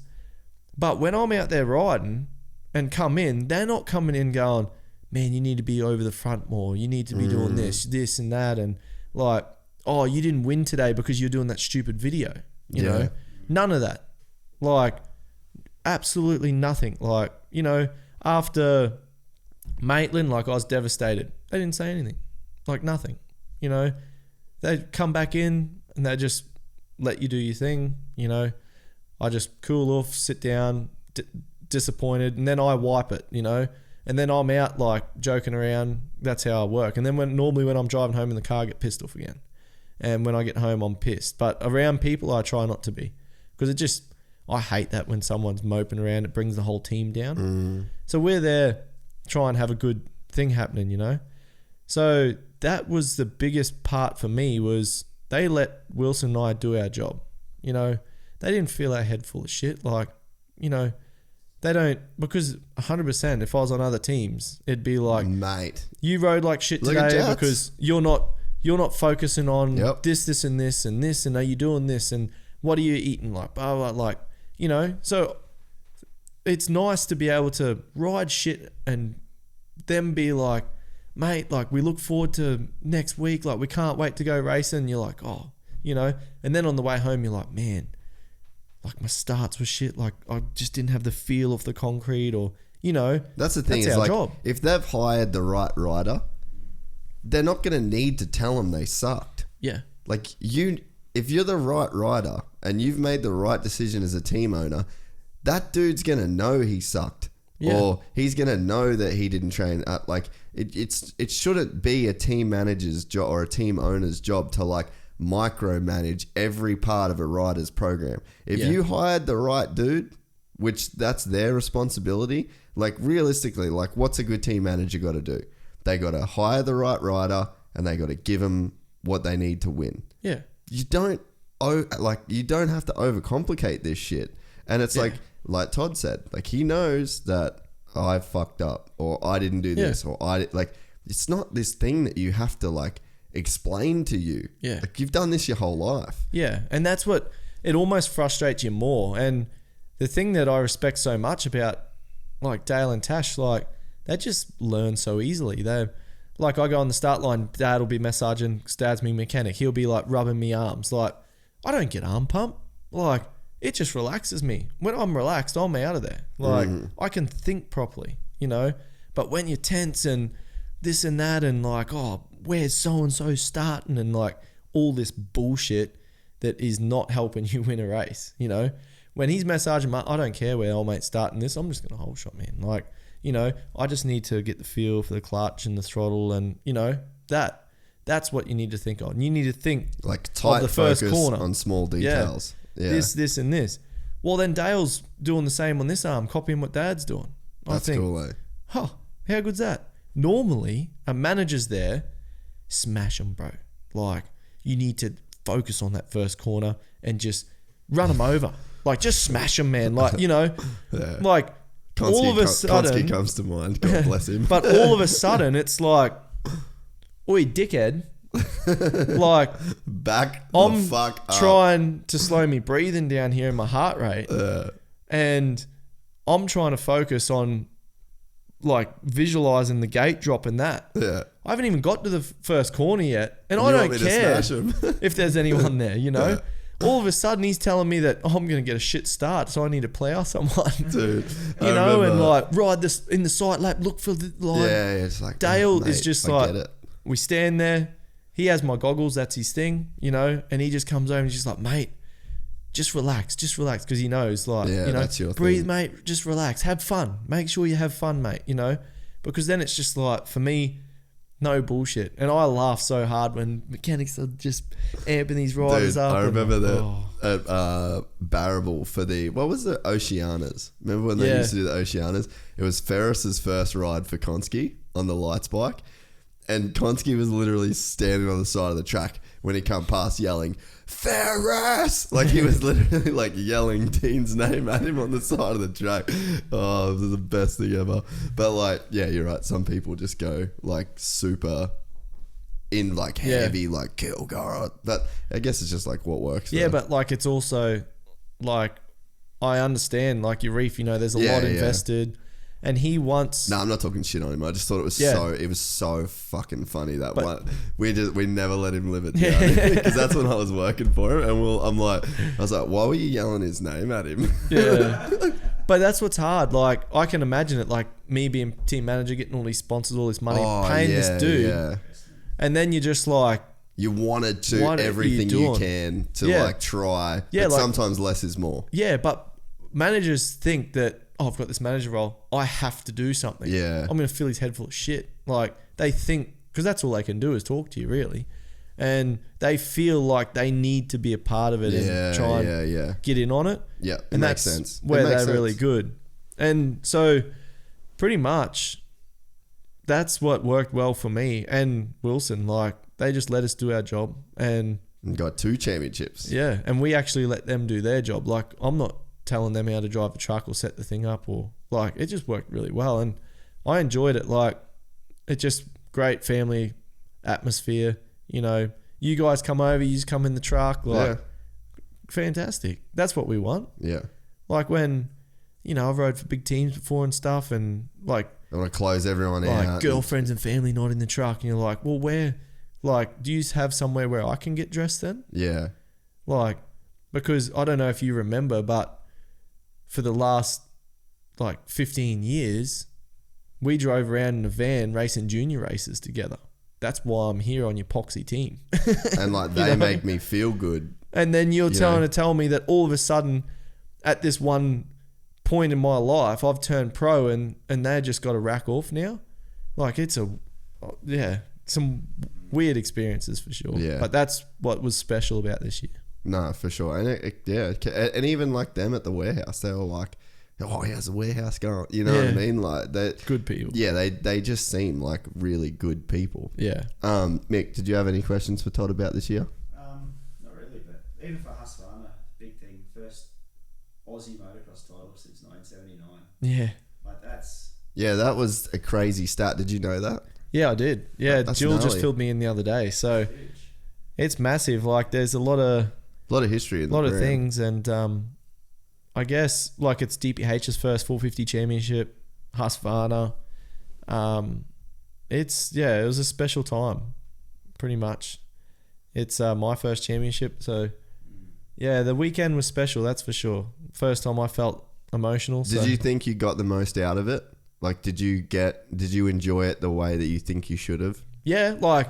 Because, man, like, fuck, seeing you and Maddie, like, that photo you guys have of hugging, like, Yeah. that was super special. Yeah. And, you know, like, Steve come over and gave us a hug. Leanne gave us Yeah. a hug. And it was just, like, it felt fucking cool. Yeah. Well, it was special right, for me, like, you know, like all you guys were there, like, it just was a nice time. Like I said, like when I was in Europe and I achieved my best result over there, like my friends and like mum and dad were there, but my sister wasn't there. You know, Jill wasn't there. Like, there's a lot of special moments about this, you know, regardless if it's Australian Championship or World Championship or if it was a sunny state. Like, regardless, it was one time where, like, Jill's parents come to this race. They haven't even watched me race motocross before. Really? Never. No shit. Yep. That was their first. They picked a day. So they come along and we won the championship, and you know, my nana and granddad were there. My nana and granddad been in a lot of races, and it's just, I don't know, it's special. Yeah. Like, Yeah, special thing. Yeah, we weren't gonna miss that. Like, even Rick was all about coming up and seeing Yeah. it. It was definitely cool. yeah, so Sportsmanship at the end, like, to see, obviously you won, that's a huge moment. Then you went over to CDR. Congratulations. Yeah. Like, And then, good to like, see for the it was, sport. Like, yeah, Yeah. and then, like, Landman coming over, Konski walking over, like, that it was cool to see so many people that were, like, genuinely so happy for you. Like, you Yeah. know, BT was talking to me after the race about it. Like, you know, everyone was so, like, dude, even Ferris, I stood next to Dean yeah, as the podium thing was going down. He was genuinely happy for you. yeah, You know, so it's like, God, like, you can't, like, what more could you ask for, I guess? Yeah. And, like, even your peers are like, you know what, bro, you fucking deserve that. yeah. Like, And that's what that was the vibe. I think that kind of, yeah, that's a really cool thing. I've never looked at it like that, but my whole time in the sport, you know, I haven't really pissed many people off. Like, you know, like I said, I've raced Dean forever, and he rolls me up like at some times and stuff like this. But, you know, we've never had a fight, like a punch on or anything. Like, it's more like, It's just a competitive yeah, rivalry. it's like, and it's great. Like, I'm just like, I hope you race. Like, You know, when I went to America. Even this year when he said he was going to come do those races, and I was like, well, that could like kind of fuck your championship because you're like coming back, and you were just like, fuck, I hope he races every round from now on. Like, that's cool. Yeah, because I just love racing him, and you know, probably the only person's Mossy that I've had a proper thing with, you know. So that's I've raced here forever, you know, and even in Europe, and I kind of feel that's an achievement for me to not have to walk in the pits and be like, oh, there's that dude, like, you know, like, you know what I mean? Well, there's definitely some people that can't walk through the pits that are racers. Yeah. And like from now, you know, from a couple years ago on, they're going to always have a target on their back. They're going to always know people are going to talk shit about it every time they walk through the pits. And it's like, that's an uncomfortable feeling. Yeah. And it's like, you want to go to work and like you're a guy that can genuinely go to work and enjoy your job because of that. Yeah. Yeah. So I think that was pretty special for me also to see that, like, you know, genuinely, you know, I had a dark time like before I went to Europe last year, like 2017, and you know, everything was dark. There was a time where you just said you like just didn't even want to race here anymore. Yeah. Like I honestly just lost, I don't know, I just lost everything, you know, and I got, for once in my life, like I'm a very positive person. I see everything in a positive light. I'm blessed like that. And blessed. I don't think I've ever said that word before. You watch too much TV. Keep going. I just, when that come out, I was like, man, like, that's what Americans say. Yeah, you watch too much TV. That was awesome. Yeah. I thought I'd pick myself up on that. That's a dick move. You are though. Like, yeah, but you do see shit like that. Yeah, and just don't sound weird saying it. Yeah, in 2017, I was like just in a dark place. I said some mean things about Kevy Williams, about things, and you know, I learned a lot about that also, and I kind of fixed that up, and I look at it a lot differently now. Like, there's always reasons why things happen and whatnot, and it's easy to just point fingers and stuff. And it's easy to be, it's like harder to be part of the solution. Like, it's so easy to talk about a problem. Yeah. Like for example, and I've been guilty of that too. Like, you know. Like for example, like lots of people ragging on things and whatever about the championship, and I'm like, you know, at the time I did also, because I was just in this negative, horrible mind, and then I was just like, how narrow-minded am I? Like, you know, yes, this and this, these are the points, but he has a championship for me to race, you know, and he does quite a good job. You know, there's, you know, we get to go racing, this and that. There's obviously points where, you know, tracks and whatever, you know, people bring up different points, but no one ever says things like, oh yeah, but he does a Super Bowl and you get $500. You know, there's a little something. You know, $100 hole shot. I didn't know that because I never got hole shots. You know? Yeah. But there's little things in place. There's kind of little things, and, you know, there's not budgets like there used to be when Rockstar were on board, and, you know, that kind of stuff. And so I kind of, you know, I thought, well, at the end of the day, like, the problems in the sport shouldn't really affect your job. Like, the championship's a championship. Yeah. And like, you can say that this could be better and this could be better. And I personally believe that things could be better. But in terms of you as a rider that's getting paid, like, if you say to DPH, hey, yep, all right, I'll ride for you, sign the dotted line. Yeah. Then shut the fuck up and race the championship. Like, that's really like what it sort of boils down to. And it's like, look, there is stuff that could be better. There's stuff that could be better in every championship. Yeah. But you as a rider, like, it's not your job to worry about that shit. Yeah. Really. Like, if you boil it down, and like, it seems like that's the attitude that you had this year, was like, you know what? It's fucking good. I get to do it, and let's just try and win the thing that is there to win. Yeah. Like, for me, there's a championship there that I can win bonuses, and it's safe. It's got race safe. Like, that's one thing Kevy does awesome is, you know, race safe's there. He supplies a good facility with that. I know if I echo myself that I'm going to get carried off in a stretcher, there's high quality doctors, like top doctors, you know. So Jill's worked in there as a physio before. So, you know, and I kind of was like, man, I'm looking at the negatives of everything like that year, like this and that, and I'm just blowing my mouth off and my thoughts are going in crazy places. And I was like, what am I doing? Like, you know, when I was 16, 17, I was amping because I was building kitchens, man. Yeah. You know, whereas now, like you turned into that dude that you used to look at. Yeah, like Kevy's given me the opportunity to race and make bonuses and do this as a job. Get rid of him, then what? You know, someone's got to step in there, you know, this and that. So for me, I was like, okay, that's not a cool thing to do. You know, that's not my style. Did you learn that yourself or did someone say it to you? Or? No, I just did it. Yeah, like, that's good. It just happened because I come back, I was in a better mind frame. Everything was good. It's just natural. Yeah. When people are cranky and don't sleep, they say bad things. Yeah, when they only Pretty sleep much an hour me. and 20 of REM sleep every night, they get fucked up. Yeah. Now you're blessed. Yeah. And now you're blessed too. You Yeah, come I'm- back blessed. I'm You went to blessed. America, you come back blessed. So like it's kind of like this year's been epic. Like I raced a Transmoto. Like Tony Rice was there. We camped with him. You smoked that Like, it was fool. sick. No, he wasn't even trying. And he was on a bike that weighed like 400 kilos. And he didn't sleep. Didn't he? Surely not. Ah, no way. Had some babe up there. Oh yeah, that's right. He bought tail with him, eh?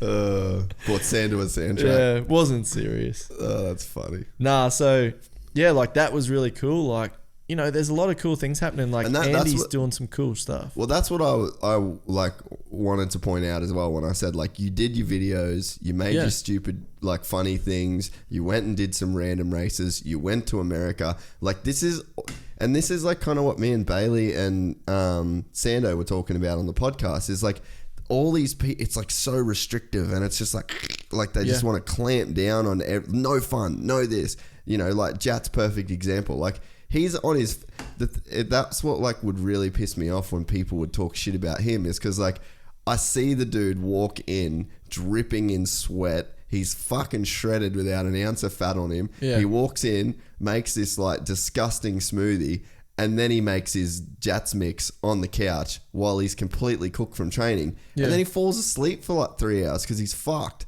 Yeah. And then as soon as he posts it, you're hearing a convo about someone like talking shit saying like, oh, this is why his results aren't bad. Yeah. Maybe it's because he's had shoulder surgery and he's, Yeah. you know what I mean? Like there's so much more to it. And I feel like you cop the same sort of thing Yep. because like you do different shit. You're off spray painting cars and rebuilding this and you're building your own engines and then you're building a 501 for NAP and people Yeah. want to talk shit. But it's like, if the work is getting done, leave them alone. Just Yeah. for me, I do this podcast because it's fun and I can do Yeah. what I want to do and I enjoy doing it. And because of that, I'll stay up till all hours of the night. Mick will drive down to Sydney by himself. Like that's the recipe for shit to be good. Yeah. It's like give people a place where it's like, fuck bro, have fun. Yeah. If you think it's going to be the right thing, and if it's like blatantly obvious and like you see someone not putting in the work and the effort's not there and the mindset's not there, then it's like, then ask some questions. Yeah. But if you've got a guy like you that's like, I want to make some videos, I want to do some transmotos, I want to go to America, like that's what I need to do good. Yeah. Then if you're the right team manager and you're the right manufacturer and you believe in that person that you've signed to, then why are you trying to lock them into a jail sentence? Yeah. Why are you trying to own their life? Just because you've signed them to ride your motorcycle for your team, you want to own that dude's life. You want to own his free time. You want to own the image that he can put out. It's Yeah. like, dude, you guys have it wrong. Yeah. And it's like, and that to me is like one of the best things about you winning this year. Is Yeah. you did it on your terms. Yeah. Completely the way that you wanted to do it. Yeah, massive. And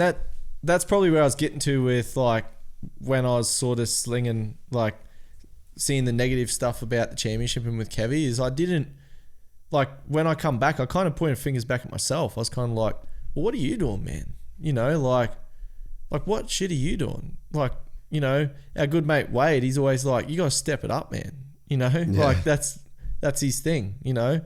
And I wasn't. I was too busy laying shit on other people like everyone does in the industry, you know, instead of just doing shit. Like, and that's where that sort of come about. I was like doing some videos and doing stuff. You know, this year I've crammed some serious stuff in. Yeah. Instead of laying shit on everyone, I stepped it up, you know, compared to what I used to do. So, and that's what I'm excited about the coming year. Like, I've had a taste of that, you know, my partners have had a taste of that, you know, the value that they're getting out of things. Like, after the race is like at Coolum on the Saturday, you know, I'm taking photos, like personal photos of washing boots, doing this sort of stuff, sending it to Former, this, that, like M2R. They're just like, didn't you just race, man? Yeah. You know, like, how hard is it to do that sort of shit? Not real hard. You know, like, if you organise in the week before and you say this is something you're going to do, and then you but yet we're gonna lay shit on someone who's given us a championship. You know, like, I need to lay shit on myself. That's kind of where I come from with that. That's called a winner's attitude, and it turns out winners win. Yeah, it worked for me this year. Like, I wouldn't. Yeah, I don't know. It's just luck. I think, you know, that's what I kind of like. When I look back, I'm just like, man, like, how's the form of this stuff? Like, the blessing. It's like you know, like this year I didn't do anything different. I just did my thing. Like, yeah, off the bike and stuff. Like, I'm trying to step it up, like with Todd Waters, the brand. Like, you know, like, I want to improve the whole thing, like the training and everything. Yes, we did improve and we will keep improving, but that's natural. I've been doing that for ever. Yeah. Like, you're always thinking that, but like I said, there ain't no time to lay shit on anyone. All I can do is if praise you're not people. at 100%, yeah. And I'm like, man, I'm going to start doing this, and this, like creating videos and trying to create something and do some cool stuff. And well, it's like how you do anything is how you do everything. yeah. And if you start chasing excellence in like any area of your life, there's going to be a follow on. Yeah. And it's like, you know, I think you've had that mindset of like, I just, like step it up. Like, I want to be excellent at this shit. I want to build this brand. It's like, it's almost like you go like, I don't want to take all that on. Yeah. Because then it's like, then I won't be able to, it would be like master at none. But it's like, if you're sort of chasing excellence across the board, it's like you sort of like, sometimes you just get what you ask for. Yeah. If you ask for all that and then you put in the required effort, it's like, you can get it. Yeah. But it takes that, like, you know, not putting restrictions on yourself and what you can do and what you can achieve. And it's like, if you go fucking balls out for those, you know, for those things, then, because dude, you've done gnarly shit this year, like even printing t-shirts and stuff. Like, that's a lot of stuff to organize. Yeah. I don't know. It's weird. Like, and I'm bad for it. Like, that's the first thing Jill will say. Like, I'm just an ideas man. I just come up with all this stuff and I just start doing shit. And then I'm like, I don't have enough time to do this stuff, you know, like, but kind of made it happen. And then I kind of look at other people like doing stuff then, and it kind of motivates me more, because I'm like, there's such a gap in our market, like in our sport of just everything, you know, when I compare to other sports and like Caroline, the BMX rider. Oh, how hard does she kill it? Yeah, but like, she's been injured and she's still relevant, you know, with like the stuff she does. Like, I met her like just briefly, come past with Sam, past our workshop, and said hello, and I was just like, man, you're that chick. Like, she's a big deal, you know, like, not followers or famous or gay shit like that, you know. Like, I look at her like, you're kicking goals, man. Yeah, bro. You know, like, she's been injured for years and is still like, you don't care. Yeah, but like, she's still killing it. You know, when like people I've had like, oh, so-and-so's killing it. Like, they got this many followers, sponsorship dream, you know, and I'm like, oh, that's funny, because all their photos are iPhone photos or gave iPhone videos with some like rap song plastered over it and like doing bar spins on a BMX bike that's not relevant to our sport or whatever, you know. I see things like that and they got heaps of followers and sponsorship dream. Like, then you see Caroline and it's like, man, all her photos are like professionally done, like clean like killing it, you know, like she's done like a storybook. She's got photos on her page, like with kids, with a book that she's brought out. Like, yeah, she's like sponsoring like the youth championships. yeah, She like doing coaching. She has a foundation that like sends girls to like the world championships and stuff. Like, it's like meaningful shit. Like, because you are right. Like, the video that might get 20,000 views with a rap song and big whips, it's like, yeah, it's like that's called porn. Yeah, Really, like that's moto porn. That's just like, and then you see it and then you scroll. It's like, there's not a lot of substance of like meaning. Like, people aren't, you know, like the kids that Caroline works with, like there's so much meaning in that. And like, it's real. Like, but you can tell it's real. It's a proper thing. Like, she's an ambassador. Like, that's what an ambassador is, you know? Like, I know, like, hey, yeah, we get paid, you know, to run this stuff or wear this or whatever, but she's doing it, like she's acting on stuff. Like, that's powerful stuff, I believe. Like, I'm new at all this stuff because like your brother Matty's always on to me like, man, you gotta post stuff, this and that, and I'm just like, dude, like, don't care, just gonna win races. Like, got no time, going for a 3-hour cycle. It's true. Like, don't care. Now I'm going for a 3-hour cycle, like, man, when I get back, like, how can I do this and this and this person, like, I really look up to her. Like, I see that stuff that she's doing, and I'm like, I'm trying to perfect that side of it. And that's where like the videos come, like, you know, high quality videos, you know, I organize some sponsors, like, you know, and thinking outside the box, like, you know, going over a jump, doing a mad whip. Oh, that's sick, you know, but what about like doing a video where people like a cooking video? What's he doing a cooking video that was for? so good. You know, but using snap-on tools in there, you know, using the Lunar fridge, like, you know, show it. Like, I see things differently now. You know, I'm not just a guy that's trying to scrape bars around the corner and being like, man, did you see the rooster off that? Like, I want to see value to people. I want to see that ODI grip bearing into that. Like, so that's where my sort of focus has changed, and that's where I want to be more powerful for my sponsors. And I guess it comes with age,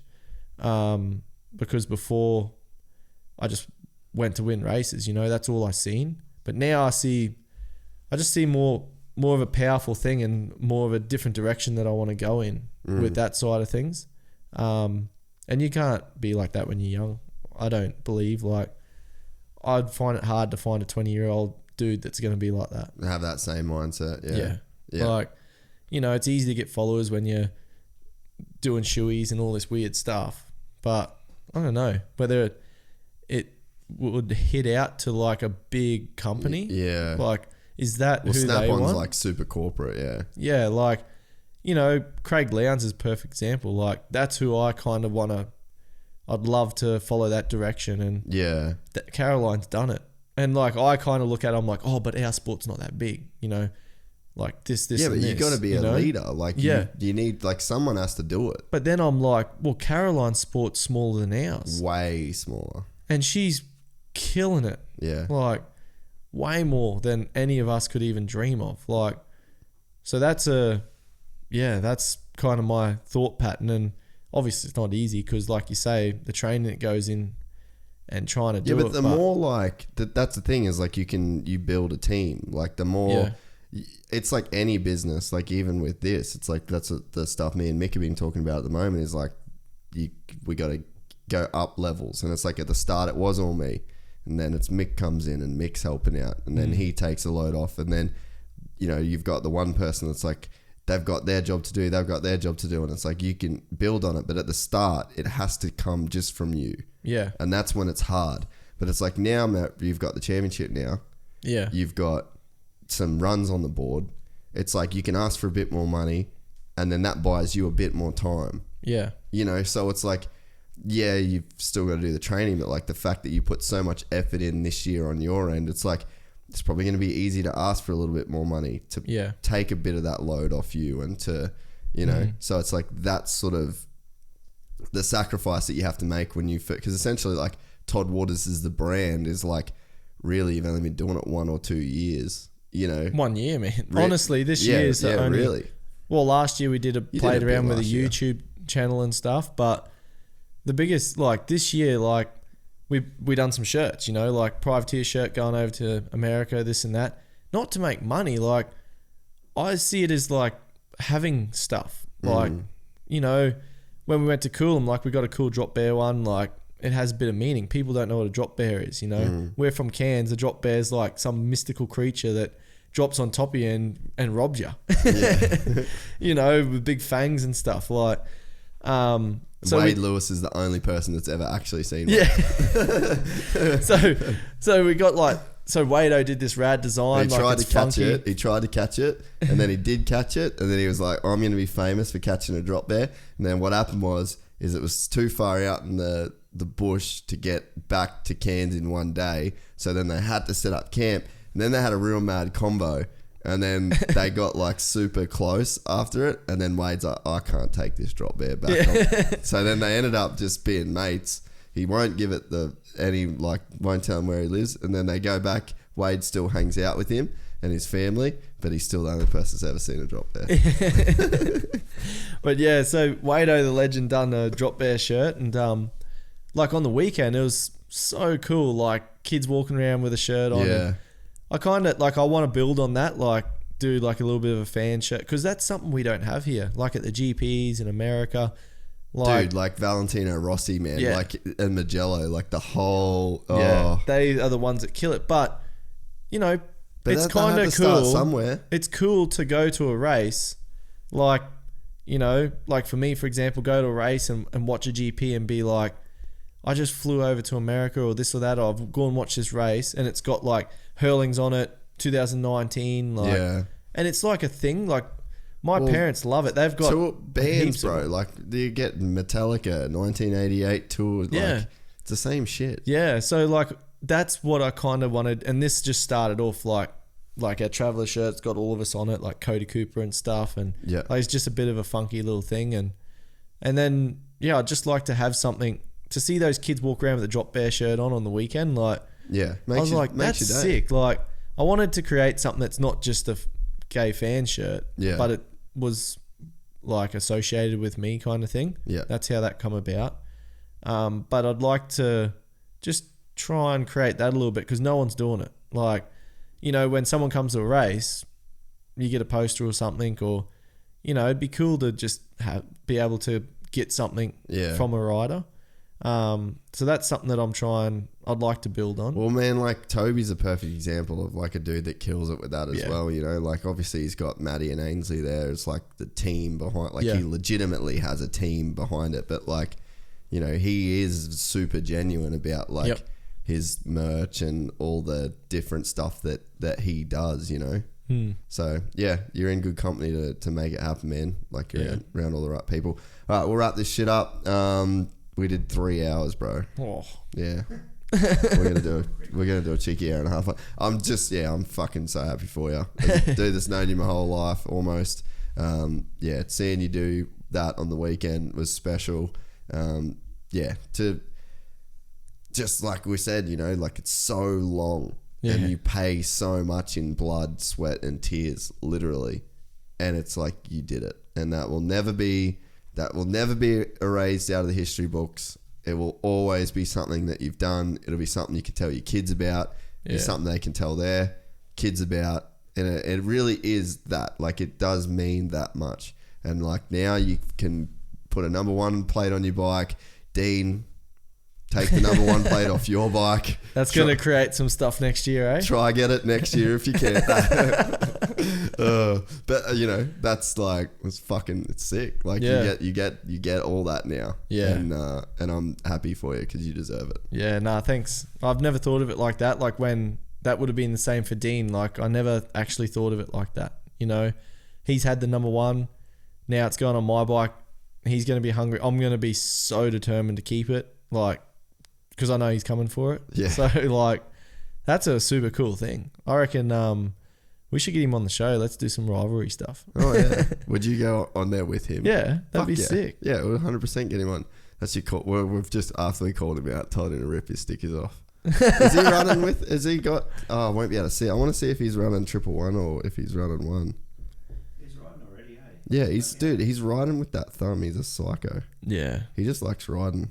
Dean, yeah, Ferris wheel 111. So at least he's verified, bro.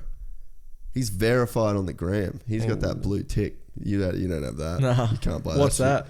That's when like you're a real person. Yeah, but how many followers? Nah, they just have to like decide that you're like legit enough. It's Oh yeah, for real, bro. For real. It sucks. What do you have to apply? You could apply, like, so you could go on your account and apply, but I doubt Dean would have. Do we have like a meeting or something? Or? Nah, I've tried, they knocked me back. Did they? Apparently I'm not me. But yeah, I think you can like DM whoever you want and shit, like, and it won't go into your outbox. So like you could DM Kim Kardashian, like Dean could DM Kim Kardashian, it would come up in her inbox. Yeah. Because he's got a blue check. I'm pretty sure. Anyway, this is not loading. But Dean, if you get a number one plate, take it off, bro. It's over. It's over. As of Sunday, it's done. But yeah, it'd be come for it next year. It'd be pretty sick to get, like, you know, Dean and I getting on good and stuff. But it'd be mad to just create like a rivalry, like. Well, you do have one. Yeah, you do have a rivalry. Yeah, but like, it'd be sick to play on it. Like, it'd be crazy to hear you two talk about some of those battles in Europe and stuff. Because like, fuck, it was so gnarly. Like, it just didn't matter where he was or where you were. Yeah. You were next to each other. Make you sick. From the front to the back or from the back to the front. It just always happened. Yeah. Even the States this year. Yeah. What the hell? Like, Cody Cooper's in front of us and it's Dean and I battling behind him, and then Dean passes Cody, and then I'm like trying to freight train past Cody because I'm like, bro, you're letting Dean get away. Like, that's how crazy it is. Yeah. Like, that's how it works. Like, if Dean passes a dude, you're just like, no, like, got to get that dude out. He's going to get away. Like, it's honestly, and I don't have that with anyone. That's crazy. Yeah. Anyone, like, and I'll even, if he passes like 4 dudes and he's in front, I'll be going over the jump just like, man, I'm staying the same as him. Like, I got to get him. You know, it's like insane. And how funny would it be if Dean come on and he's like, I don't think about you at all. Yeah. I don't think that's the case. Nah, though. probably. No, I don't think that's the case. I don't care because it's my advantage. Yeah. Gets me fired up. All right, we'll get out of here. Thanks again, bro. Awesome. Make me that cabinet as soon as you can, please. Sounds sick. Appreciate it. Cheers for coming on, dude. Thanks, mate. See you guys later.